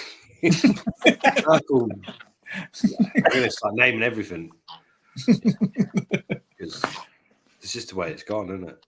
It's gone crazy. Why the hell not? Why the hell not? Why not come up with a name for something if it helps with marketing? If the fish are good, Absolutely, they're going to sell, aren't they? Because it's bollocks, isn't it? Well, it is. A Kahaku is a Kahaku. Sells, doesn't it? Yeah, but let's name. Danichi makes some really good Kahakus. They're called, I don't know, New England's, whatever they're called, and people want to buy them. But it's a Kahaku. It's a Kahaku. You can't change a fish's identity. Well, obviously you can, and marketing does, but the reality is just bonkers. Yeah, but you're not necessarily changing it. It's just a different bloodline, isn't it? But that's just bloodline. That's the point. How can you have a Ginrin Crasher Koi that's got a different name? There's 100. Okay, you got 100 farms in Japan that produce Kahakus. They're all Kahakus. No one's got a name for their Kahaku. If somebody produces a Ginrin Crasher Koi that's good, well, it's a Dainichi Ginrin Crasher Koi. That should be enough, shouldn't it? It shouldn't have to be something different. People come to us and ask, they think it's a different line of just a different type. But there's a hype to it, Rick, where they turn around and say, yes, but we've bred this with this and bred this with this, and this does this now and that does that. When really they've only altered the genetics, the makeup of the fish is the same. What every single bigger farm does. Bloodlines into it, aren't they? That's exactly what every single farm does. Yeah. Period. From dot. You have certain parents and you try and create something the best you can or whatever. Sometimes it's good, sometimes it's bad. It's just marketing has gone bonkers. Mm-hmm. You know, yes, yellow monkeys are really nice Ginrin Crasher Kois. They've got some of the best bodies, but they're a Ginrin Crasher Koi that have come from Konishi lines and whatever. It's not a different variety. It's not different, is it? It's just a good example of a type. Yeah, so it's the same with the Black Zeus, which is just a Ginrin Matsukawabaki. Exactly. Yeah. They're just very, very good examples of it. So, would you consider, Rick, that these are probably primarily the older style koi, which never really sold big back then, when they were first, developed and marketed maybe 15, 20 years ago, when they were more popular, being single coloured fish, Ginrin, and then thinking, right, well, if we reintroduce these and let's go back and do some of the older stuff. Let's see if we can get some more body and size and structure into them. Bring them out, give them a different name. They're going to pick up an interest and get a following again. You could just call them Dainichi because they're the best at doing this variety. They're the best at whatever.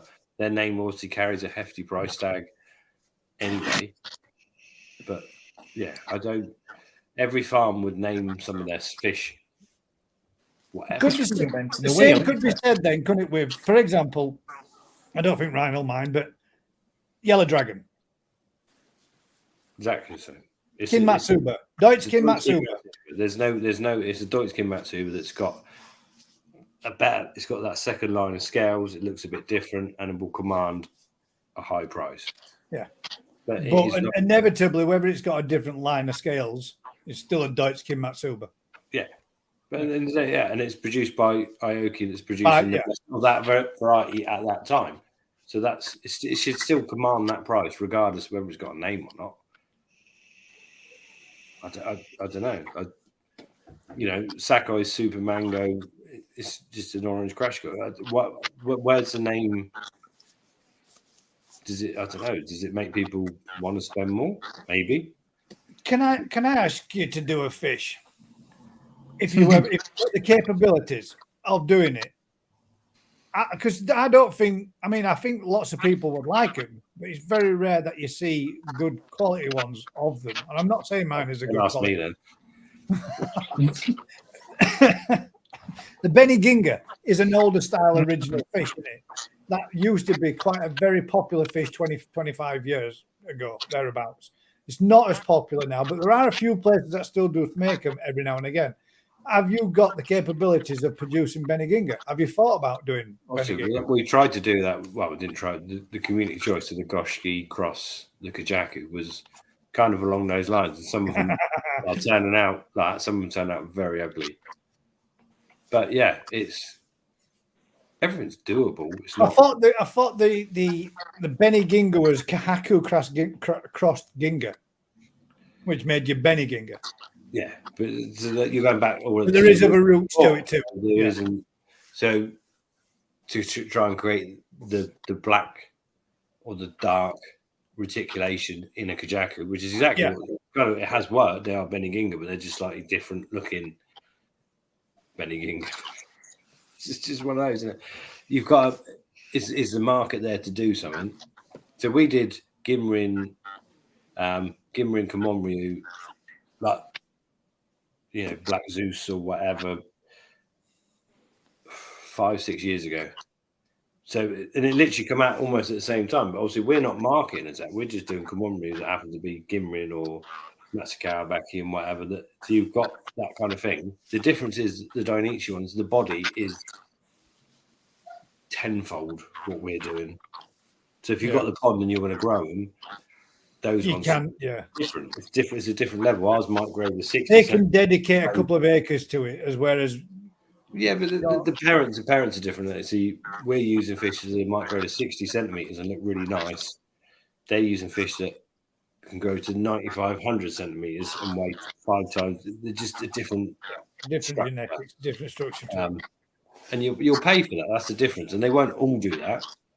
But if that's where, as a customer, you want to go in and think, well, actually, I want the best, Ginrin, Komonryu, money combined that's going to grow massive, then you go to Dainichi, don't you?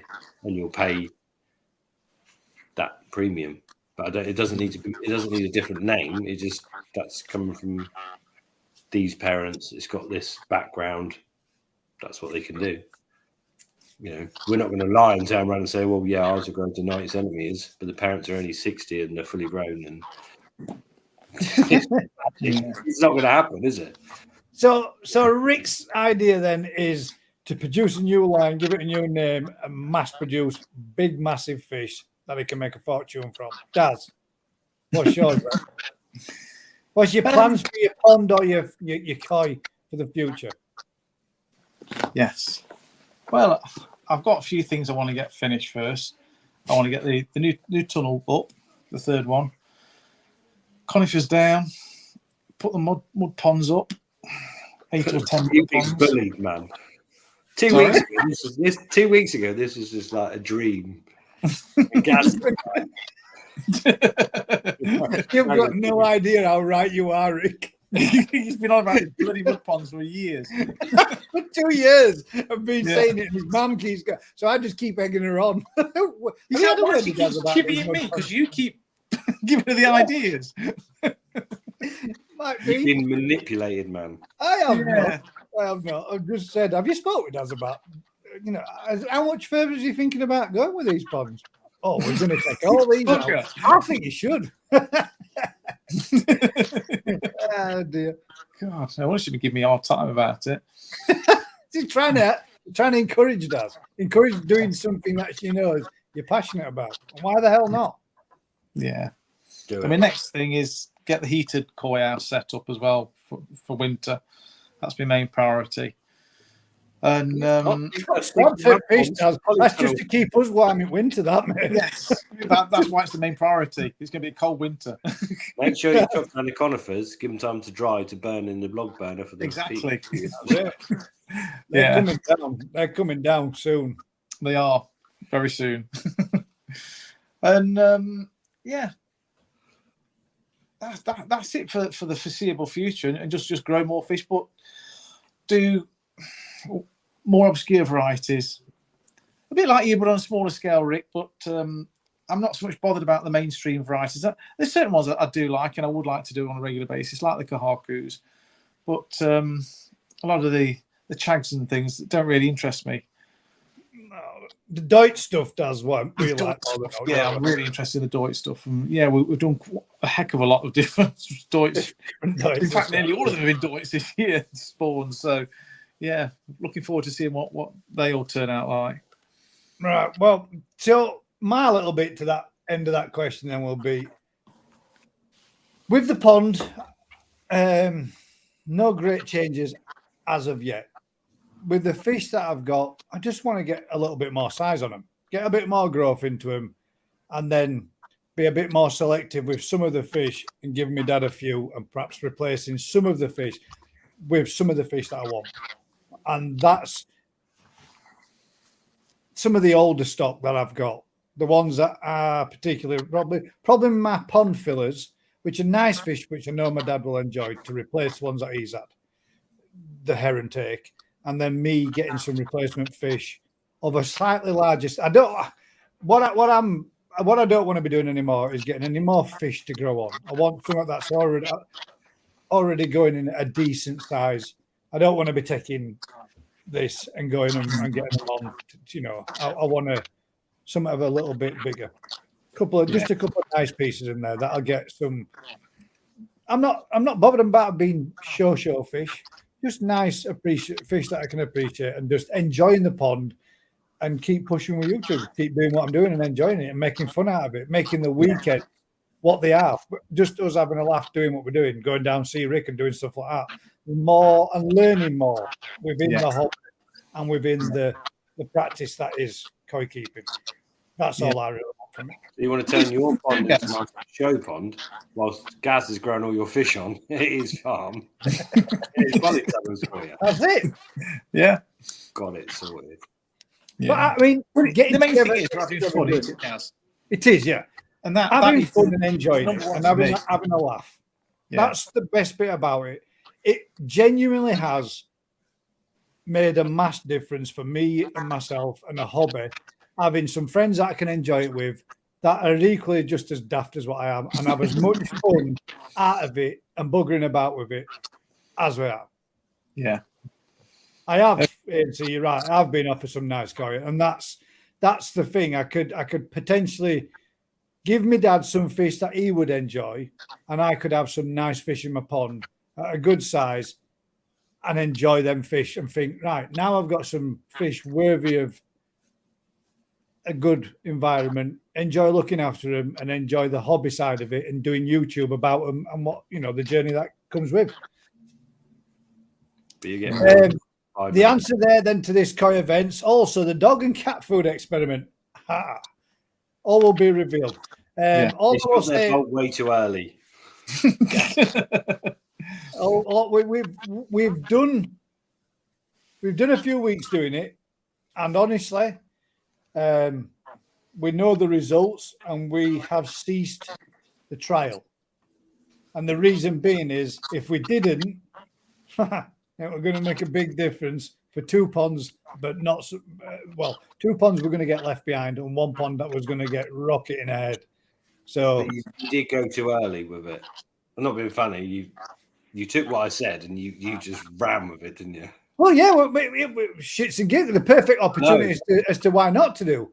Yeah. It was well worth giving it a try. What we should have done is incorporated some of that with other stuff as well, and seeing what the fry diets are literally 55% protein. They are like top end. So, but as soon as you move away from them into like free meal diets, it's totally different. Yeah. But what do we have? What do we have to lose, Rick? No. You've got nothing. What I'm saying is, it's one of those ideal opportunity just to see what it would do just for a couple of weeks, and it's well worth. If one of them had gone like boom, amazing. Yeah, you'd have been like, wow, we got a secret. Got this one down. As it happens, weirdly, the fry diets are a different league to the normal. Certainly from like most of the manufacturers, so you can't get away with substandard ingredients and foods in that early stage. So the fry diets are like pretty good across the board, but you suddenly hit like 2 mil, 3 mil foods, and they go on to different. Just change massively from. And I'm not saying 55% protein necessarily is good, because it's not. It's way too high for most fish in most places. But when you're growing fry at 30 degrees and they are literally doubling body mass every 5 days, that's got to come from somewhere. So you'll get they go onto those diets and they do really well. But if you do those diets at a too low temperature, you have problems with them. But it's when you get to the next stage when you're doing them, a slightly bigger fish, is where that's where it all comes into play a bit more. But yeah, hats off to doing it. And at the end of the day, some wins. Well, it is. It's like what you did, though, isn't it? It's the same principle. You went, shit, look at the difference. Wow. Yeah. And there's no point carrying that trial on. That Sakai Hikari colour smashed what I was doing with the copper and spirulina and the Munga mix.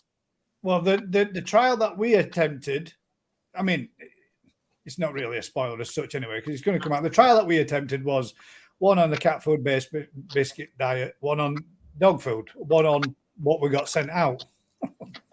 Daz's quality of his water way greener than ours. Vicky's quite translucent, you can see through. Mine was a little bit slightly murkier. So the water clarity wise, perfect. But nowhere near as bad as green as what Daz's was. But the growth wise, Daz's doubled the size of ours.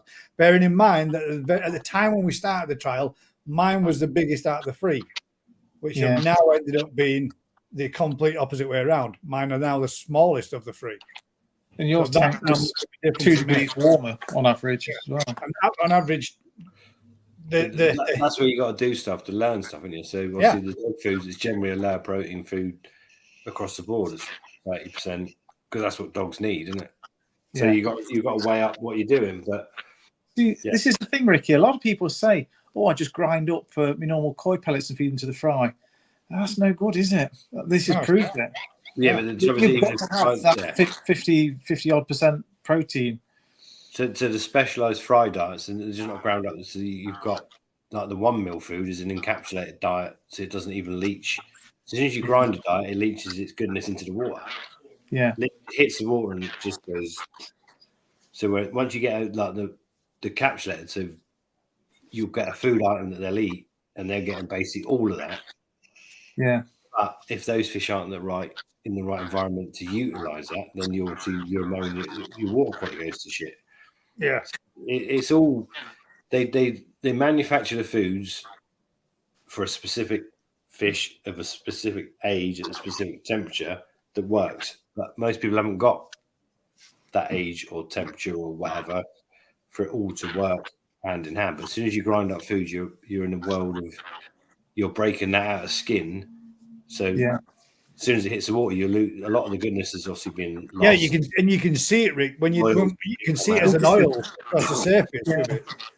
But so it all started from me saying about different foods. you were straight in, and I applaud you for it because you got nothing to lose. At the end of the day, you might turn around and go, "Track me, Vicky's on the cat food have just doubled in size and look a lot better than mine on the fish food, or vice versa, whatever." Yeah, it was good fun to try. And at the end of the day, it's only 2 weeks growth, isn't it? You have to try because the food manufacturers will do not necessarily the best for the consumer or the fish, but have to do what's right for the environment and the profit margins and everything else. So you end up being supplied a food that might not be what you want.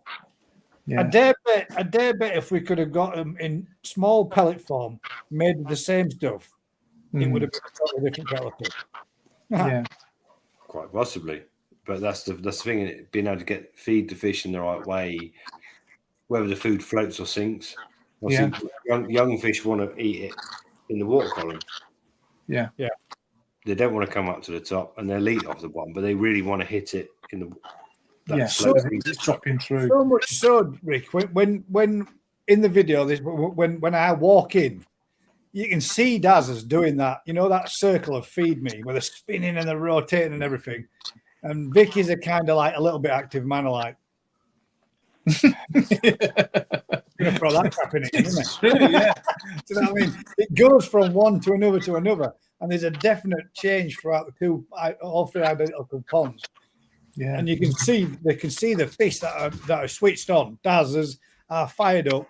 The second that door opens, boom, They're spinning around in circles. They're all coming around. And Yeah, they're like starlings, where the murmurate, is it? Where they like there could be two. There could be, so you could immediately associate it to the food, but you could also, if you've done your grading and whatever, you might have 50 fish and Daz has got 100 fish.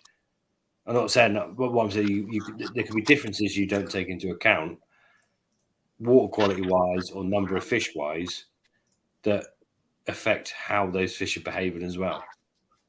So it's not. It's quite easy to just say, well, these are being fed this to behave that way, and these, but actually you might have done something different also in the process of grazing on reducing numbers. What you say is, oh, you reduce your numbers to get the grow better. But if you reduce your numbers too far, you don't get the competition. So you might have less fish. Yeah, you've got to get that balance. Right. They're just like, well, we've had enough food. Whereas the group have got 25% more fish, are a bit hungrier, and they're just like buzzing, all looking for food. Yeah. Keeps the competition of the ones that have thought they've had enough, keep going and keep eating, keep growing, growing. Yeah. And that's the beauty of it, isn't it? There's so many variations between light, food. The genetics, everyone goes on about genetics, and genetics is this massive thing. But actually, it's not a small part. It is a massive part. But it's part of the puzzle. In most people's worlds, it's actually a small part. Environment's so much more important. It is. And I mean, I've noticed with the fish, if you put, say, 50 2-inch fish in a tank, they'll grow. They'll be fine. But you add another 100 fish to those, and all of a sudden you created that competition, and they are mental for the rush to the front. To get the food. You can actually add more food per fish.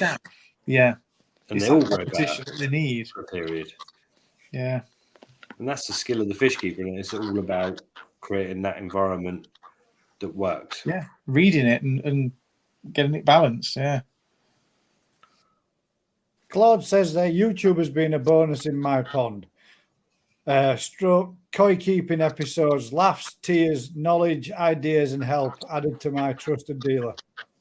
Added to my trusted dealer. Thank you very much, mate. Well, that's what YouTube is about. That's the difference, isn't it? Yeah. Having a laugh, having a bit of fun with it is what we like to do. If we can put bits on like this where people can get a little bit from it and learn a little bit from it, then even better. Yeah. That's how it should be. It's just ANC says, guys, just get a bag of Sakai Grove to catch up. I don't need, mate. Look, I'll show you. I'll show you the difference. Well, this is a bit where I unplug this and it goes, nah, I'm not working. So we'll go with that one. Oh, no, not the cable again. Here we go. 1 second. Let me. Why is the top bit up? Let me. Where did you go? So your mum's feeding yours more then, is it? Yeah. She's looking not feed the other 2 tanks. Just leave them. Oh God, 25 emails coming through now. Shouldn't have done it, mate. All we can see is you. I shouldn't. Let's see. So there you go. There's some of my fry in that tank now. And if you look there, look at the size of some of those fry in comparison to some of them that are in there. I mean, there's a rummy-nosed tetra. If anybody knows how big a rummy-nosed tetra is, there's one there. And some of the koi are exactly the same size of it. And then we've got others which have grown in comparison to what a lot of other people have got. Their fry are 3 times that size. But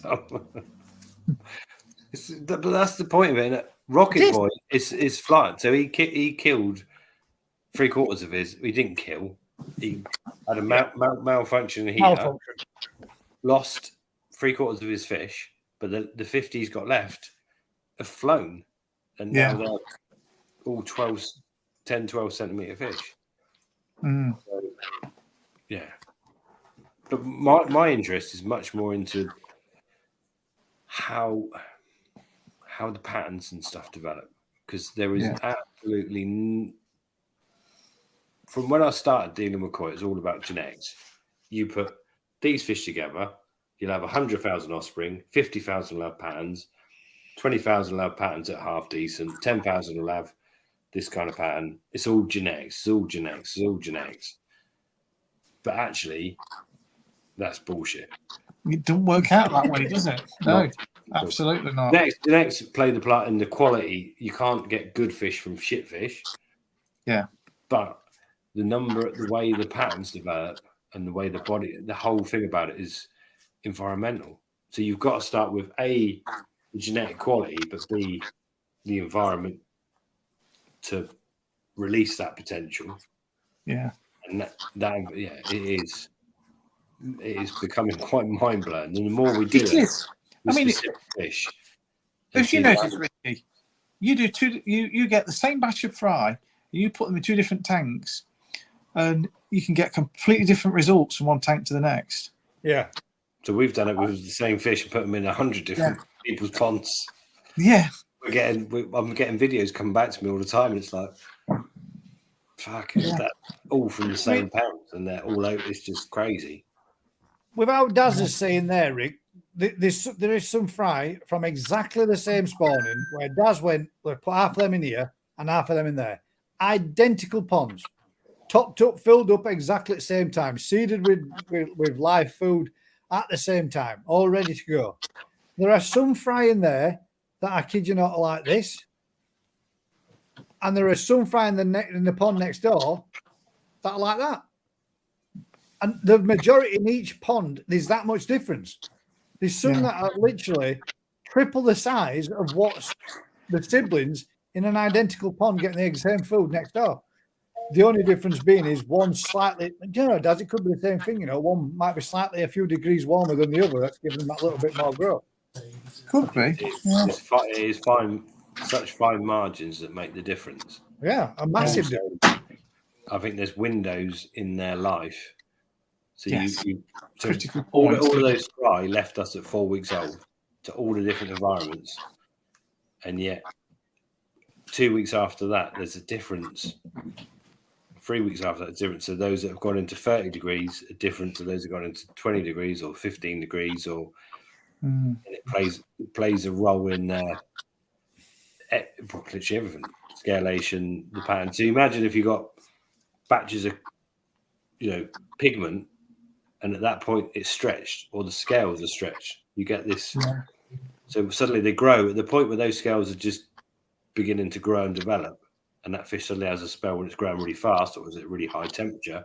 You get a difference between what happens to those fish at that point, and you've got a 2 week window, and that's it. You can't change it thereafter. It happens at that point. Yeah. And if that point is, so for some varieties, we'd want that to happen. We'd want massive scalation and crazy scalation, but for other varieties, you don't want that. And so we've seen it with Kajakus, are the ones we've seen it with the most. So when we've stocked a pond heavily with Kajakus, the number of pattern fish is minuscule, like really low. But when you stock a pond lightly and they go really fast, you have literally the majority of the fish are patterned, and it's like, how can the same fish behave so differently? Yeah. And they're genetically the same fish. As you go to a different environment at 3 weeks old, and by 8 weeks old, they're showing a completely different phenotype to the genotype. So the genes tell them what they should be, and the phenotypes what they're expressing in those genes. So you get that speed of growth at a particular time stretches the colour out, and you get a pattern rather than a solid yellow Matsuba. And it's so difficult to quantify and so difficult to change because but it's knowing what that window is as well. It's very hard to replicate. And if you get to a point where you turn around and say, well, actually, Kahaku's at 4 weeks old, if you give them 30 degrees for 2 weeks, 70% of your fish will come out patterned. Then you make sure you give them that window, because if you don't give them that window and they come out plain orange and plain white, they're worthless, aren't they? So there's so much. It's not research you can do. I can only do it myself, and it's hard work, isn't it? You get one window each year for a fish, for a variety, for a batch, But yeah, to see such variations, it's like, if you could nail it, and this show and grow is going to be great, because at the end of the day, it wasn't designed to show me a way forward. It was designed for people to have fun. But actually, looking at the results, it's like, fuck, there's massive differences in numbers of pattern fish, numbers of quality fish, numbers of deformed fish that are lit from temperatures, from environments, from whatever. If I could get all that information and package it, it's like the Christmas project that I did, where I took the Deutsch lemon harawaki, 2 kajaku, 1 sanke, and 1 orange yogon. The orange yogon topped itself by suicide jumping out of tank. Yeah, happens, doesn't it? The 2 kajaku and the sanke and then the lemon harawaki, they were all moved outside into the mini pond at the same time. And then once I moved them all out, they all went out into the mini pond, and I thought, right, once temperatures got nice and steady, and they were out there for 3-4 weeks, perfectly fine. I thought, right, temperatures are good enough now. I'm going to move the lemon harawaki and the I also had one of those Yamabukis from Adam Byers does. So I thought I'll move those 2 into the big pond and move them into the main pond and see what the other ones do. Let them still have a little bit of developing and growing on in the mini pond, just to keep a few numbers in the mini pond. Those 2 went into the big pond perfectly fine. Lemon Arawak is doing really well, and it's still growing. It's putting size on. The Adam Bayer one hides everywhere it can, constantly, and always behind back of a plant pot, never comes out. So another fish. It is coming out to eat, but then it goes back in there and hides again. It's a shy, don't want to be in there with the rest of the mix of the fish. The 2, the sanke and then the 2 kajaku were so flighty and so spooked and so scared being moved out into that new environment outside in the pond that I seen them knock a couple of scales on them. Within days, they were all covered in fungus. So I treated them for, what they call it. Oh, they get like cotton wool fungus. Yeah. I treated them. I started to get on top of it, and it all cleared up. And then I thought, right, pond's gone nice and green. Damn bulbs blowing in me UV. So I'll leave them be on some green water. And then next thing you know, one by one, they've all died. I'll come back with it again. Only those 3 fish. Everything else in there is perfectly fine. But they've got no immunity to it, have they? So they're just taking a massive hit. They're the most stressed fish in a pond when they're getting attacked by fungus and bacteria that they've never been exposed to before. Coming from a clean environment to a tank, from that tank putting them outside, the shock, the stress, boom. Lost them all. They've all perished. But the 2 that were moved out into the main pond are doing well. One doing better. The lemon arawaki is doing really well. He's up there feeding with the rest of them and get some good size on him. It's starting to do good. Cool. But it is difficult. So you could say, if you kept all those fish in your tank indoors at 25 degrees, you wouldn't have lost any of them. Exactly. So it's fun, isn't it? Them ones didn't get a PP dip. None of them got. They just, because I knew they were coming from a clean environment to a clean environment, from my environment to my environment to my environment. There was PP dipped coming here originally, and they was in the pond. In Daz's environment, in Daz's ponds. They got a PP bath, and then they got moved into my tropical tank, held at 26 degrees. In fact, they were at 28 degrees. And then I lowered it down to 26, then down to 24, then down to 22, so that I could put them outside once the temps had come up. No PP then. They didn't get anything. They went straight outside, acclimated in, was fine for 3 or 4 weeks, took the 2 fish out. Whilst trying to net them all, I think they dinked themselves into filter that's in there. Got a couple of knocks and a couple of scrapes. They went out into the main pond. The others then just got the fungal infection and died. Lost them one after another. But that's why in the olden days, 20 years ago, you couldn't buy Tosai from Japan. They wouldn't sell them. They literally wouldn't sell anything less than a year old. because people couldn't look at it, they were a pain in the ass. So you literally bought knee-size, Sanzo, whatever, but the young fish weren't. Yeah, it does us back. Sell them and then things changed, and people wanted to buy younger fish, better quality fish, get access to those fish, and then people learned how to then suddenly, 20 years ago, no one had heated environments to put them in. Now you wouldn't dream of bringing back Tosai from Japan without a heated environment.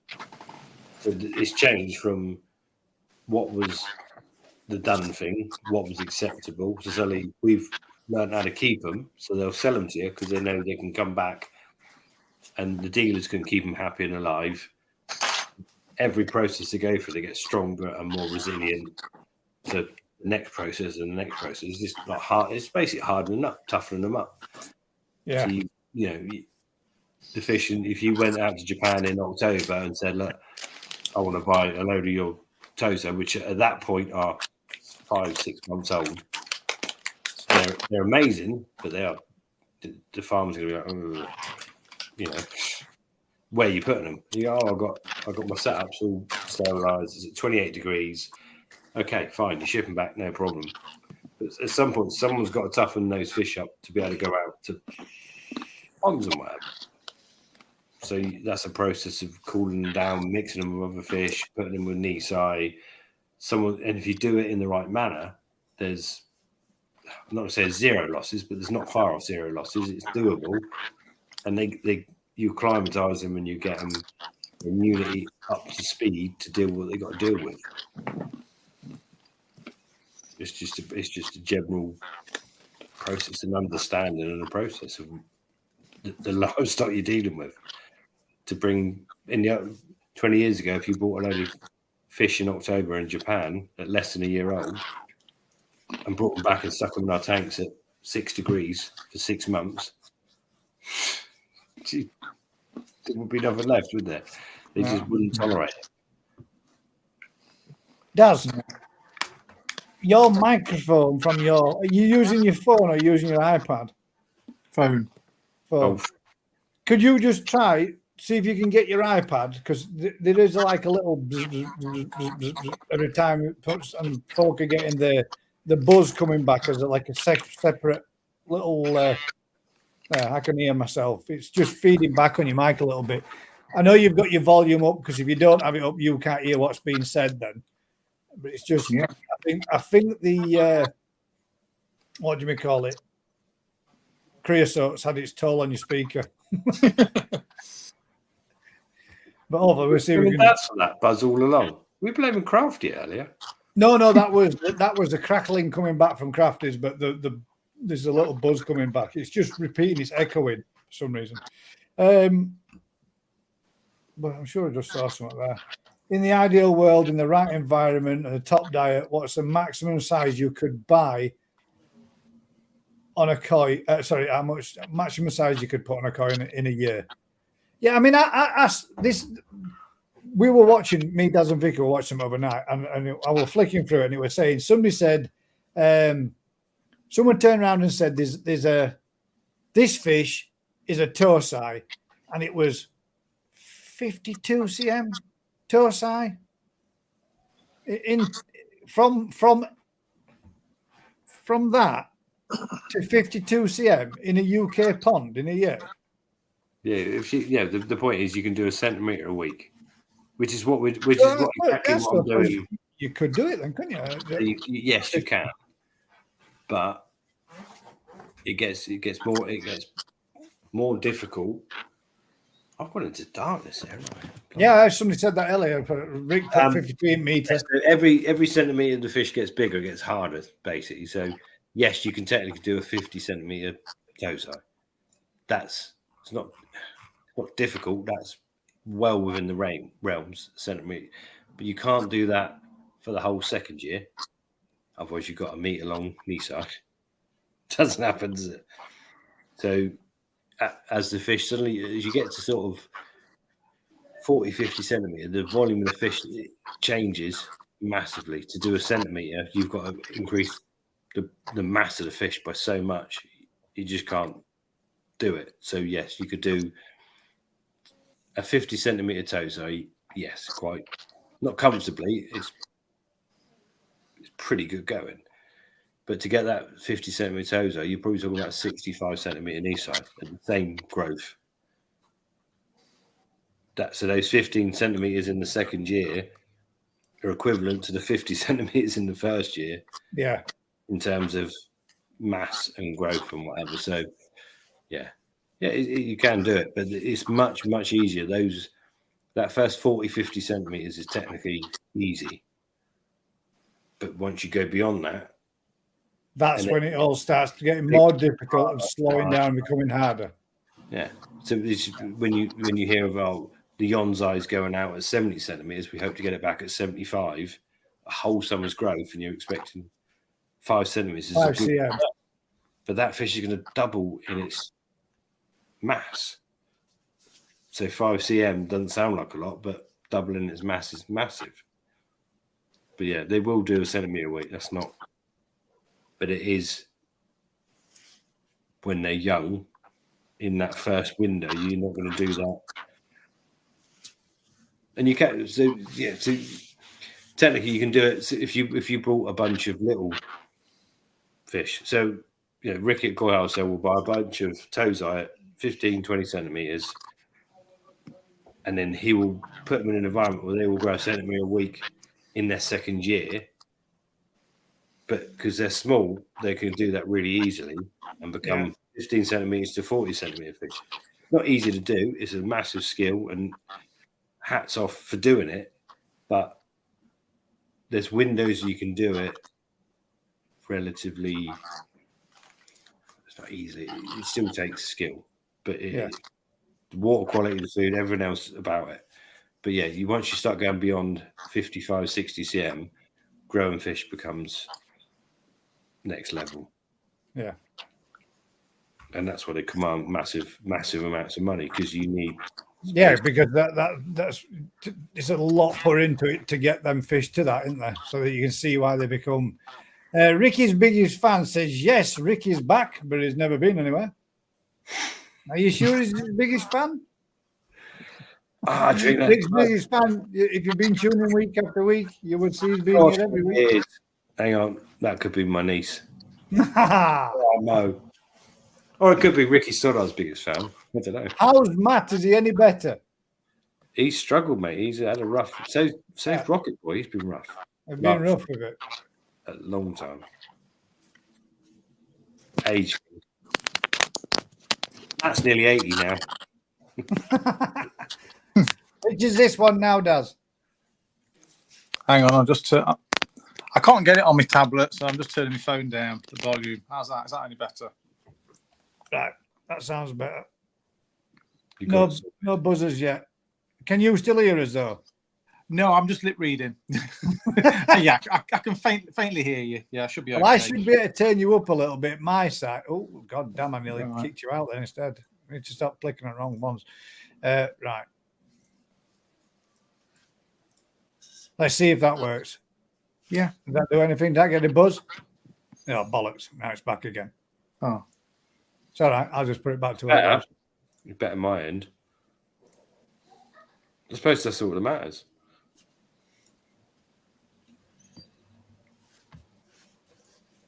See if that's better.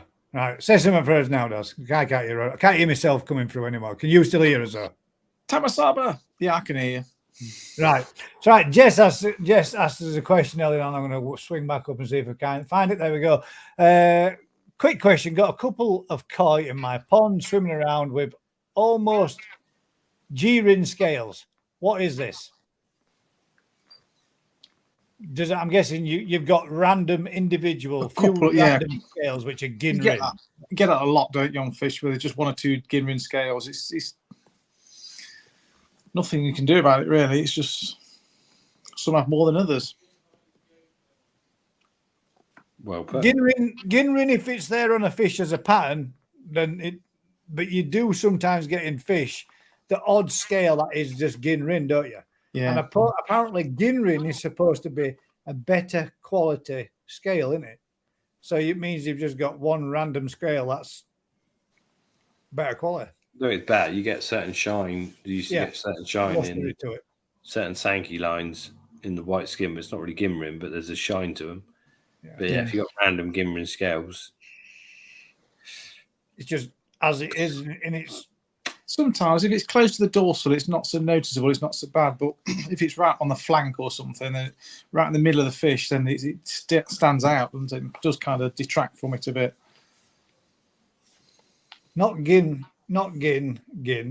really. Like, well, there you got that right then. So that it's not Ginrin. So it looks like you've got like a that's skin luster, mate. That's you get that. You get on the Shiroji on certain nice, Sankey lines. Shiny skin surface that looks like it's Ginrin, but it's not. That's just good quality skin, mate. Mm. Yeah. Skin luster. That's how all your fish should look. Terry's chocolate orange, mate. Terry makes them shine. Yeah. So then, did we have any other questions? If we didn't, we'll go on to the little bit. Hang on, let me do a refresh just in case, because it's probably going to be another 65. I'm definitely going to bed soon. I'm starting early tonight. I'm leaving. You're starting early tonight and leaving early. Right then, we've got a few ponds, bits and bats, and a few videos to have a look at, and a few bits of that people have shared with us of their ponds. So we'll go with the first one, which is going to be Tony Barker's. Oh, I hope he's looking after my Sankey nicely. So he's got 4,000. I can say that's all that gases. 4,500 gallons filtered by Burton's drums, feeding on a moving bed and a trickle tower, and a Draco Minima on skimmer line, originally built in 1990, with a few many changes along the way. So this is Tony Barker's pond. Oh, wow. That's one heck of a chag. Some beautiful fish in there, mate. Yeah. I love the way the plants sort of hang over the water around the edges and soften it. Yeah, sweet, doesn't it? Yeah. It looks like where all the my business, mind your own business is growing over. It's like big lumps of Yorkshire cobblestones all the way around it, but everything's grown right into it. It's a beautiful matured pond, isn't it? It is. Fish look happy as well. He's got some good fish in there, hasn't he? Yeah. Well, big Sankey. Did you see the cat walk underneath the bit? I did, yes. Bit Under weird. the decking.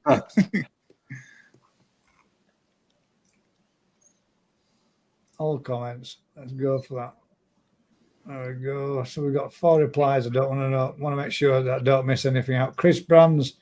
That's the inside of Chris Brand's filter house. Nexus 220. Do you know what I want to see? Those yellow boots. Are they walking boots? Those yellow boots there being 2 cordless drills. No. Oh, there you nice. There's Ryobi.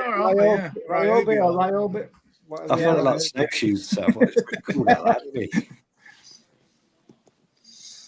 Eric Gorman, 3,700 gallon main pond, Oasis filter into moving bed, stroke tempest, stroke heater, backy shower, Oasis pump skimmer, 3 air curtains, 1-year-old tank, 1,100 gallons, easy pod, tempest heater, shower, Oasis pump skimmer, 1 air curtain, and 1-year-old, both ponds, Denby ponds. I turn off the air curtains. I would see the koi, hoping to put Burton's filter on next year. So let's have a butcher's of that one.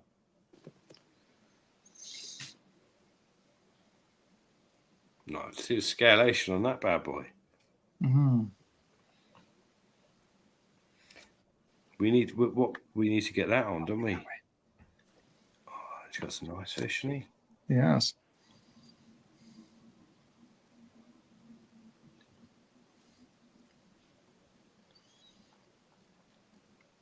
Nice water clarity. Grown pond's massive too, though, isn't it? Yeah.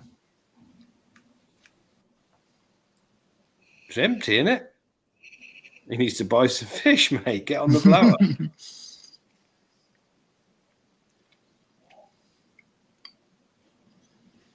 That's it, Night, Dina. Nice. Got a net there for his pond that he can drag over and put back over the top of it as well. So he can remove it for showing it off by the look of that. I'd like to see that Deutsch one in a bowl.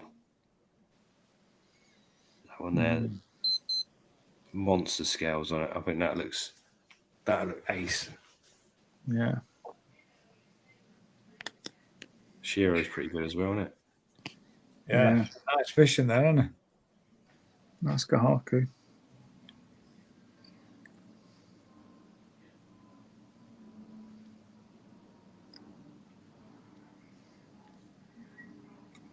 Get some more fish in there, couldn't you? Yeah. Plenty of room.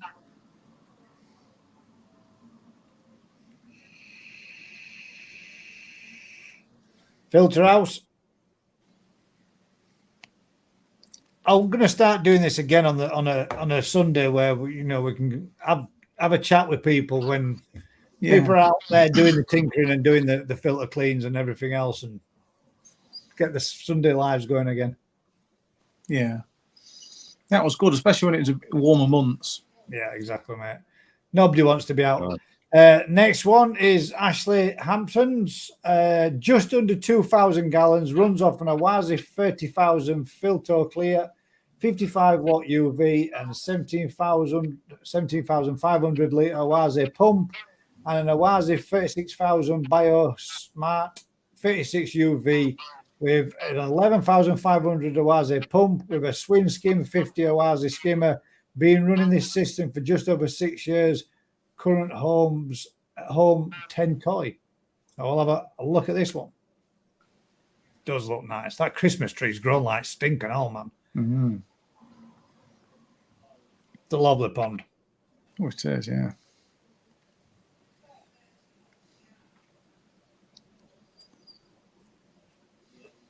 It's doing the job, isn't it? Yeah. Reminds me a bit of A&C's pond. That's because it is. Oh. It looked different somehow. Looks more squarer. I think well, that's it. I think once your vegetation, theirs is more, rounded a little bit in it. But once the vegetation starts growing in, and nature starts giving it its shape, it looks different, doesn't it? Yeah. But that I Christmas thought tree it was more rounded than that. has grown like that.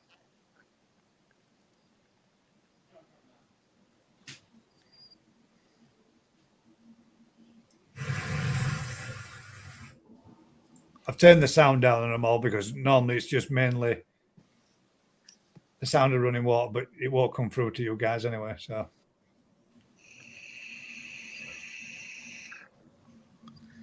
no, they've got extra light as well for growth, haven't they? With that street light next to the pond. Is this feeder putting food into the return? That's what I was just thinking. Does the feeder feed straight into the water return? Good call. It looked like it did, didn't it? As long as it does return there. Or has he just moved it? Or is that just positioned there? But that does look like it feeds straight in. Mm. It does feed straight into the return, to the water. That's a good idea. So it comes straight in there, drops into your piece of ducting, and then gets flowed straight in, washed straight into pond. Yeah, it stops it all jumping. Yeah. So we do it by the air. So it blows it everywhere. So you don't get that massive fish waiting because it's washed straight back in as it comes in. They just feed as soon as they spot it. Yeah. Stops overspray as well, and birds and rodents. That's a good idea. Attracted. Wicked. Look at all that potential brood stock there, does. I know.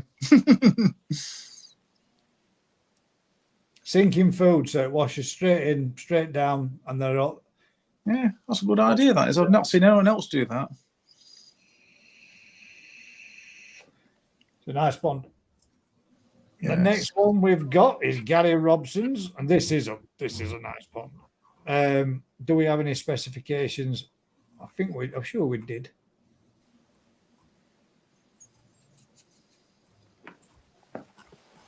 Oh, maybe not then. Let's see if his video has no sound. Put it back to you. That's nice.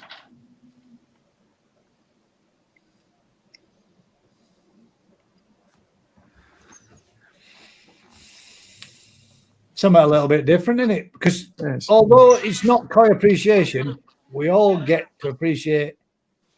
It's in the replies. Nice one. I thought it was. I'll go back and we'll put that on. Double window, isn't it? Double windowed, yeah. Yeah. This is the one that featured on the one of the first ones that I did on the Sunday live, where Gary had all his pond covered in the plastic balls. Those proper. That was it, yeah. Yeah. So we've got. It says it's in the comment view replies. There we go.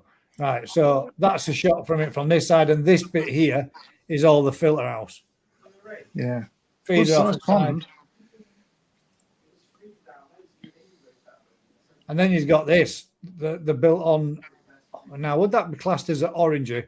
Because it's not a full glass conservatory, is it? So the orangey, so you can look from out there straight over your pond, straight over through your window, from your window to your window, sat off at sofa. Wicked, that. Yeah. Look at that for a window shot. Yeah. So it comprises of just under 5,000 gallons, 37 koi, 2 times bottom drains, Burton skimmer, air-source heat pump, 1,700 litre moving bed, 700 litres of K1, Quinny Koi drum, 12 boxes of ceramic media in 3-tier shower, fed over a moving bed, 2 times 120 litre hour air pumps, mini ozone unit. Another little video there of the actual moving bed system with his anti-splash guard thing that is just put in here. This is very, I think he does a little, there we go. There's the anti-splash guard, so you don't get splashes coming out. This is a little board that he puts up over the top to stop that from splashing over. And then the thumbs up to the demo for the anti-splash guard, which then cascades into these little bits, which is shown as here. I'll show you again so you can see them. That is a mental looking bit of filtration going on, isn't it?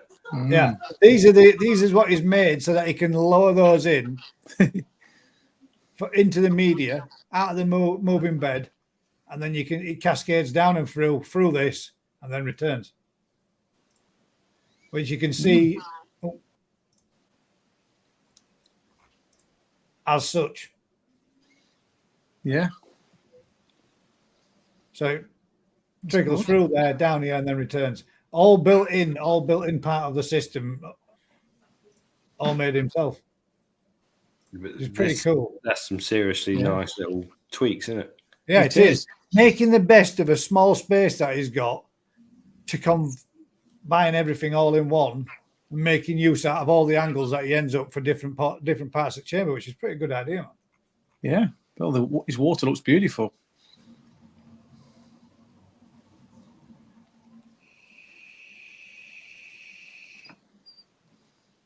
There's some big fish in there and all.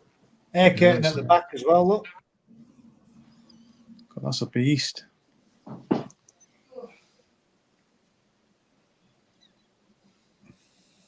This is the gentleman that had all type of free matsubas. Ah, yes. Yeah. Kin matsuba. They were nice fish. And the akamatsuba. They're all in there somewhere. They all look very well fed. They do, don't they? There's not skinny fish in there, is there? George Murdoch's pond build that he's on with. And he's doing well with this. He's doing a good little build. He's getting it going. Now we've got some volume with this one. I don't know if we have. There we go. Hi guys, here's There's no window at the front, is he? one build at the moment. It's going to leak if it's not. Well, that's where the door's going. Into the shade, it's got an easy code, which we're going to allow bin return to these 2 returns here. Then this would come out as a skimmer, up into a tempest. It's looking very tidy in it for a pond build. Mm. Then next year it'll go through and into a shower. Set up.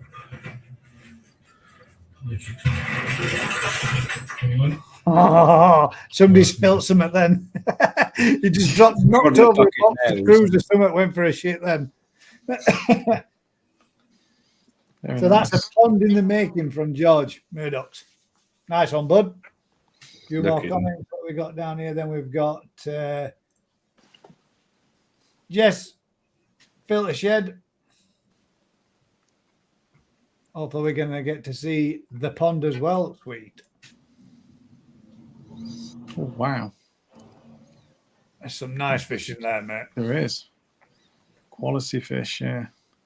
Some big girls as well. Those couple of big ones look good, don't they? Mm. These are some of the Sankey and some of the show that was showing us in his On that shower, they're massive. And box of screws, George. Is that what it was? Nice big Kahaku as well. A couple of nice Kahaku. Yeah. Shuro Suri is nice too. There, look at that. Yeah. Here at Suri. Nice. Mm. Big Chag. Yeah. Some very nice fish in there. Yeah. Dibs. That Sankey's massive. Till it does. He's too slow on dibs, mate. You will master it one day. Let's see if we've. Sankey's nice in there. And just for Rick, this one's just come in 5 minutes ago. Just for Rick, Johnny Barker's showing you his fish. Yes, he is looking after it for you, mate. There you go. There is the beast. Coming on nice, isn't it? Look at the body on that now. Must be right bored of it by now. Yeah. He did say when he were bored of it, he were gonna put it up for grabs. I do. If I remember rightly, did I get a dibs on this many months ago? I'm sure we did. It's nice, is that in it? It is. That is a mint fish. Yeah, it's doing good. Fair play. He won it first. Quick question there, look. Hi guys, quick question for Rick. Are you feeding that Sakai carrot is colour stroke stain in the water? The Sakai carrot that you've been feeding, is a colour stain in your water? Not that you would know, because it's green water yours anyway. Mental colour, mate. I wouldn't have a clue. Yeah, that's the trouble. I'm going for results, not water clarity.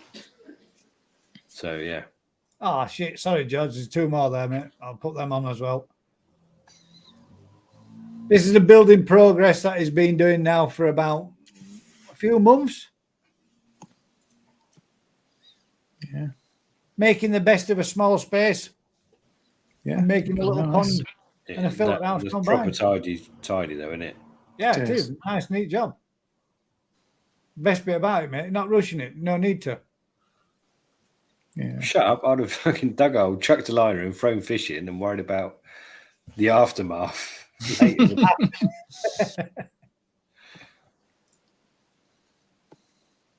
Three-stage dechlorinator, everything, all good to go, all ready to go. Just did you notice even his air pump's a battery backup air pump he's got? He's got a battery backup air pump, has he? Yeah, I'm sure I saw that on the side of the filter house. Let's go. No, wrong one.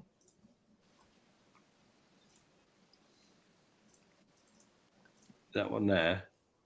This one. I'm sure that's one of the. So they got a built-in battery, so when the power goes, the battery carries on. So yeah. Good thinking, mate. Mm. So you're paying more than twice as much for the air pump, but you're buying that security that. Yeah, 8 hour backup, Rick, he says. Mate, that's belt and braces, isn't it? He's not even got any fish in the pond yet. Well, that's the way to do it, isn't it? Yeah, be prepared. 5p. Yeah. Did I miss anybody else's there then? Right. So what we're going to say? Which we go? Are we going to have best pond? No. No. You can't have a best pond. They're everyone's best pond, aren't they? Did you not put mine up, Gaz? I was just reading the questions. So do we still have a winner? What we should do is best innovation on each pond. ANC's feeder into the flow in is pretty cool. George's backup with his backup battery air system. Mate, with his ceramic. With his ceramic filter media system that is made, which will work into a corner as well. And made it adapted it. There's good ideas all around there, isn't there? Did you delete mine off, Gaz? Yeah, we deleted yours. Did you delete mine, the round pond? No, I've got yours to go to yet. Oh right, sorry. I thought yours are in downloads. So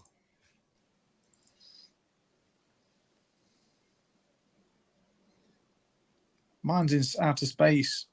Yours is just the lily pond.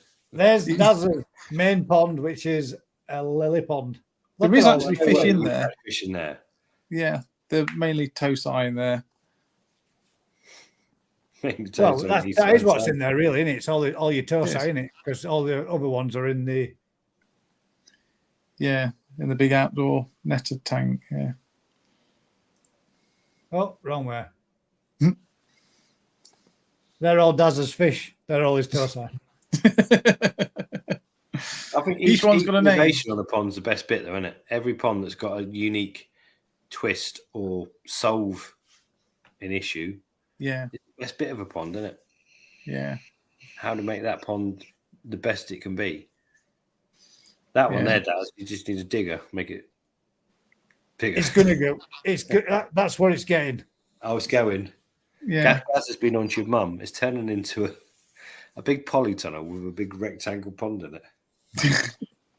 Yeah, it's about 2'6", 3 foot deep at the deepest. He wants to go 4 foot really, and get rid of this shelf around the edge. And then turning because you don't think you can see it from there, can you? No, you can't. There's a few shots of Daz's pond, but to the right of it is a jacuzzi room. Yeah, hot tub house. Yeah, hot tub house, which is going to become the filter house for it. Yeah.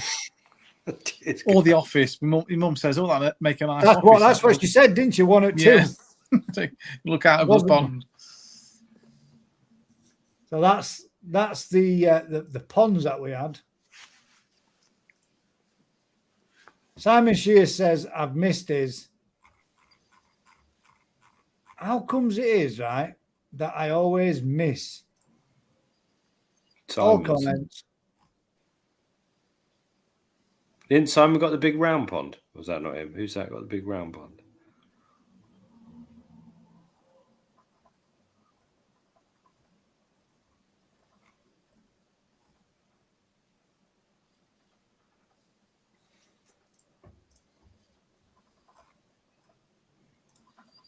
There we go.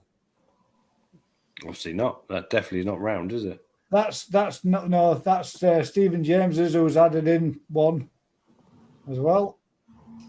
Okay, that looks nice. And this is Philip Kings and said, "Guess who bred this fish?" It's either me or Dainichi. Must be one of Rick's. Me or Dainichi. There's going to only be 2, isn't there? 2 best breeders of Matsuba in the world. And Simon says, I've missed his, and I don't believe I have, because it's not there. Where is it, Simon? Where did you post it? Posted it again. Right, let's refresh that then.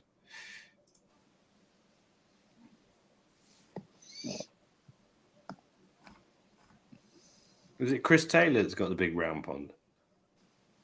Someone's got a big round pond. Chris Taylor's got the big round one, yeah. And yeah. Oh, there's another one there and all. Right, 1,100 gallons, 4-inch aerated bottom drain fed to a homemade filter from 2 old nitrate vortex included 25-litre K1 upflow into 125 litres K1 plus moving bed, and second filter from a safety skimmer through a Tempest heater and UV running via a blade. And that one is Carl's. Devonish. Have we got any more to see with that one?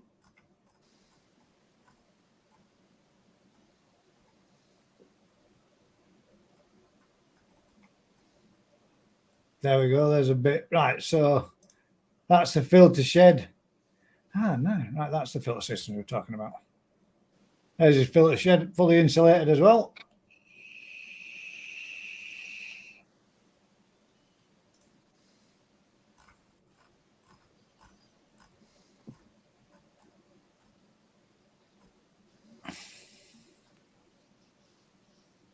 There's a little bit more of Jess's filter shed.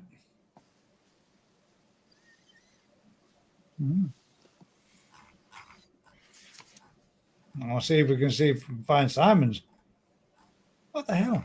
Right, just posted it again, he says.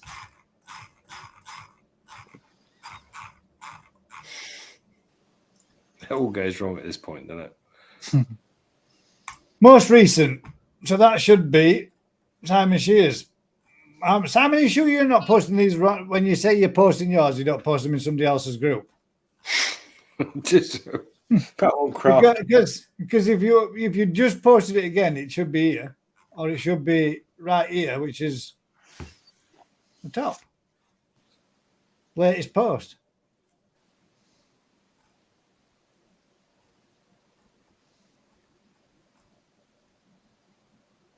Hey, Steve James.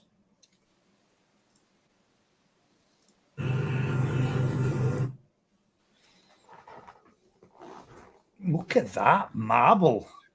Marble round edge of your pond. Water's banging there, isn't it? Yeah, clear pond that.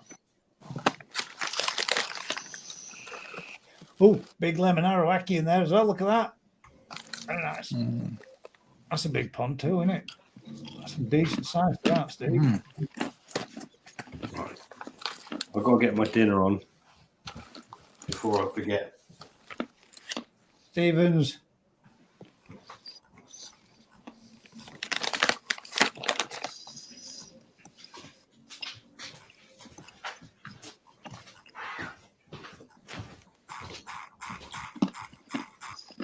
Still not got it coming through, Simon, mate. Sorry, bud.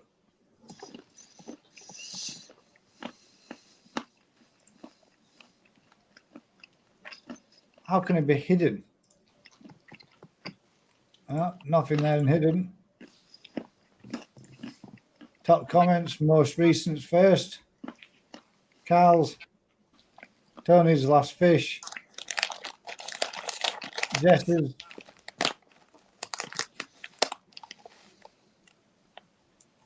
NC's, Tony Barker's, Eric's, Chris Brand's.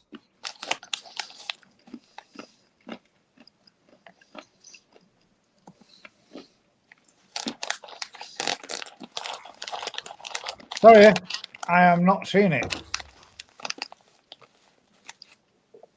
We'll give it a minute, mate, see if it catches up. I'll keep refreshing it. If it does, I'll bring it up afterwards. The same as yours by the sounds of it. Oh, show me on your, showing on my phone it's been posted. I'd like to see yours, Simon, as well, because yours is inside the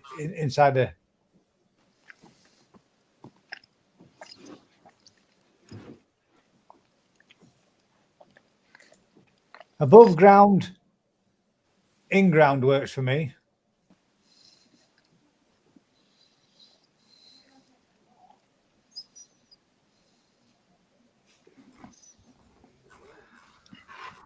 So that was the pond appreciation.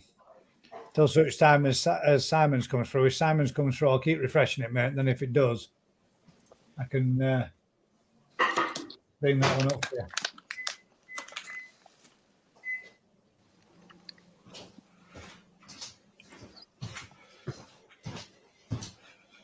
Wow. Right.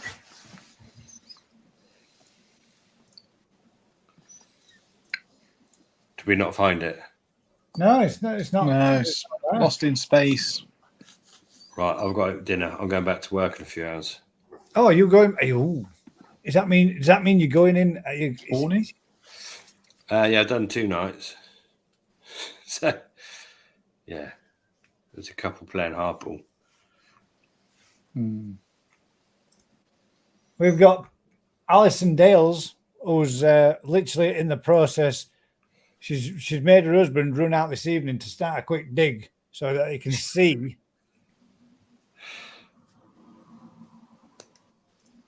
Oh crap! We doing He live. started their pond. That's the beginning. That's commitment for you. No, Get out there and dig.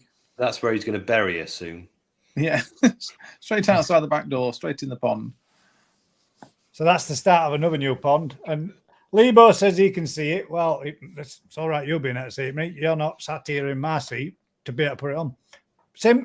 Tag me in it, please, if you can see it, Lebo. And then that way, if you tag me in it, I should be able to bring it up, and I should be able to find it. Just put right. It's been a pleasure, but it's been a pleasure. I've got to eat. Yeah. Thank you very much for joining us again, Rick. Yeah, thanks, Rick. We'll see if we can get this last one on for Simon, and all the best. Let us know how it goes then. Is it the Gosanki spawning now? No, they're done. I've got Goshki, Goromo, and Hiyatsuri waiting. Right. So everything I've kind of done. I'm almost ready to just call it quits. One last night. Yeah. It's after Carl Devilish, apparently. Come on, Gaz. Don't let the side down. I've found it. The exit button. Night all. Love you. Good night, Yeah. mate. See you in the morning. All the best. I probably won't see you in the morning. No. It's Simon Right, Shears' okay. pond. There we go. Tagged. Thank you very much, mate.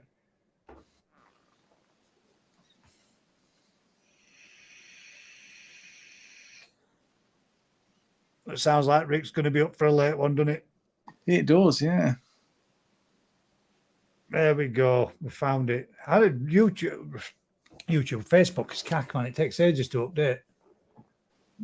Yeah.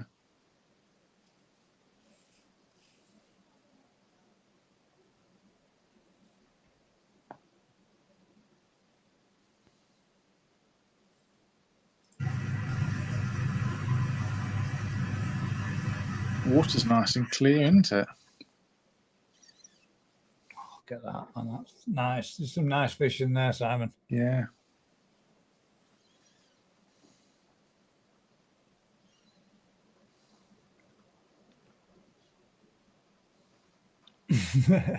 I'll never walk alone. Oof.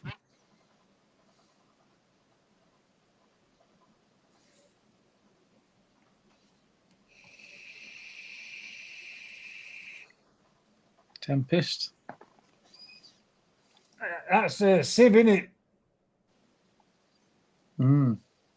And that's straightforward, simple, mate, for removing fines.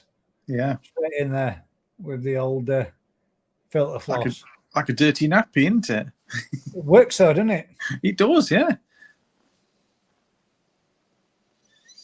I tell you what, I used to have, Gaz, like similar setup to that, with like a plastic flower pot lined with the filter floss, And just let it flow into that. Yeah, just let it flow through in there. Yeah, just come out the bottom, takes out the fines.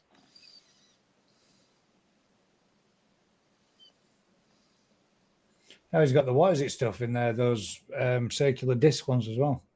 Oh yeah.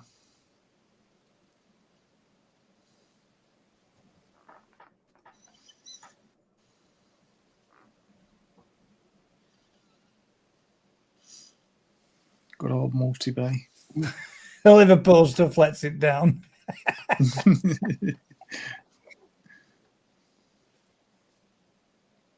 Wow.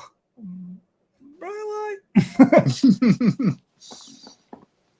Simple filter systems. Yeah. The best out of it. Well, it works.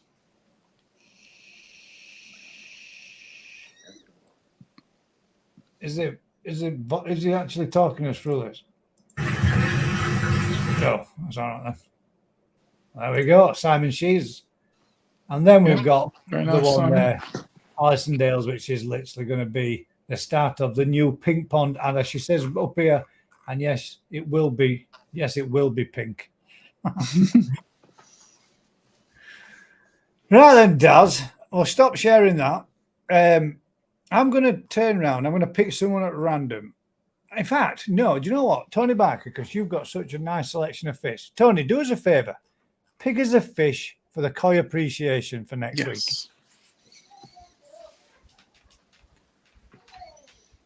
And it doesn't really matter if it has been a fish that we've already done, because I'm pretty sure there's some people that have been out there and bought fish that would like to show them again. Unless you want to go with,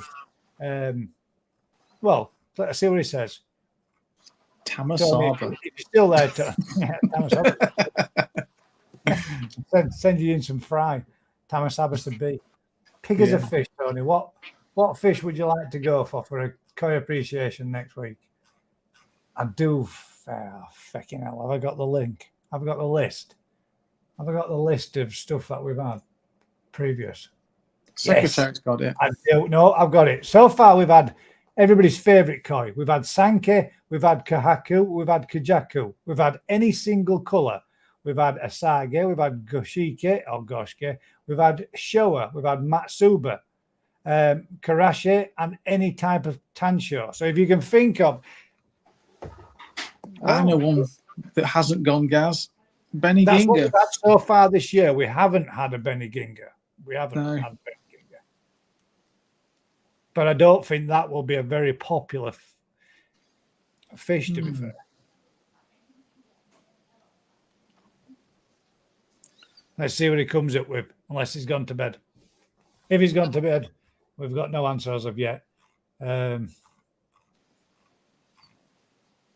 But the other person, Gary Robson's got a lot of fish in his pond. Gaz, if you're still on, if you here, Suri, now there, Alan, there you go. Here, Suri, hasn't been done. That's the one. Alan Burnett, thank you very much for your suggestion, mate. We will go with Hiyatsuri for next week. Yeah. And we won't do all tactics. Oh, Pericina. Nice. That's... We'll do a double whammy. Do both. Do both. No, Gary, we'll do next week. We'll do Pericina then. And not next week. The week after will be Pericina. This week, since Alan got it in there first, we'll do the Hiyatsura. So next week's Koi appreciation, if you could all do me a huge favor, I will put in the reminder and I will post it. And I'll post it from Monday if everybody can share the pictures of the Hiyatsuras for us to have a look at. Then we will have that one for next Thursdays. And the following week will then be Pericina, or if you want to know, because I personally think they're both the same thing, Pericina or Platinum Ogon, Ginrin or Standard, whichever you wish. Yeah.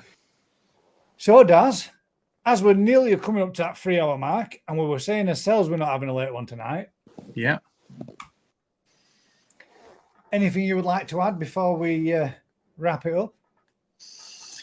No, not really. No. There we go. Good night from me, and it's good night from him. Simon she says, Hiyatsura, get up. Sweet. So Hiyatsura for next week, guys. If you could all do as a... Tony Barker came in late there with another belting idea. Any auction Koi. Ooh. Right. Ricky, do us a favour. If you could do me a huge favour, please. Write down for the next 3 weeks running. That's 3 suggestions of us fish. Any fish that's been done... 3 weeks' time will be any auction Koi. 2 weeks' time will be Pericina, and next week's will be Hiyatsura. So what about Cargay or Charles series as well? Yeah, there's still quite a few in there. Still quite a lot of them that we haven't done. Yeah, I don't think we've done them. I would really like to see at some point, at some stage, Benikikikuru as well. Yes. Or a Kinkikikuru. That's the right mouthful to say that one. But yeah, there's a couple more ideas. Anyway, thank you very much, guys, for tuning in this week and joining us as usual. If you could do us a huge favor, if you're enjoying this kind of content, like, share, subscribe, tell a friend. Till next week, guys, keep smiling, and we'll catch you all on the next one. Thank you very much for joining us. Cricket bat. Take it easy, all. Oh, Keep is it smiling. done? Cricket bat. Cricket ball. Catch you all later. Good night, all. Night, everyone.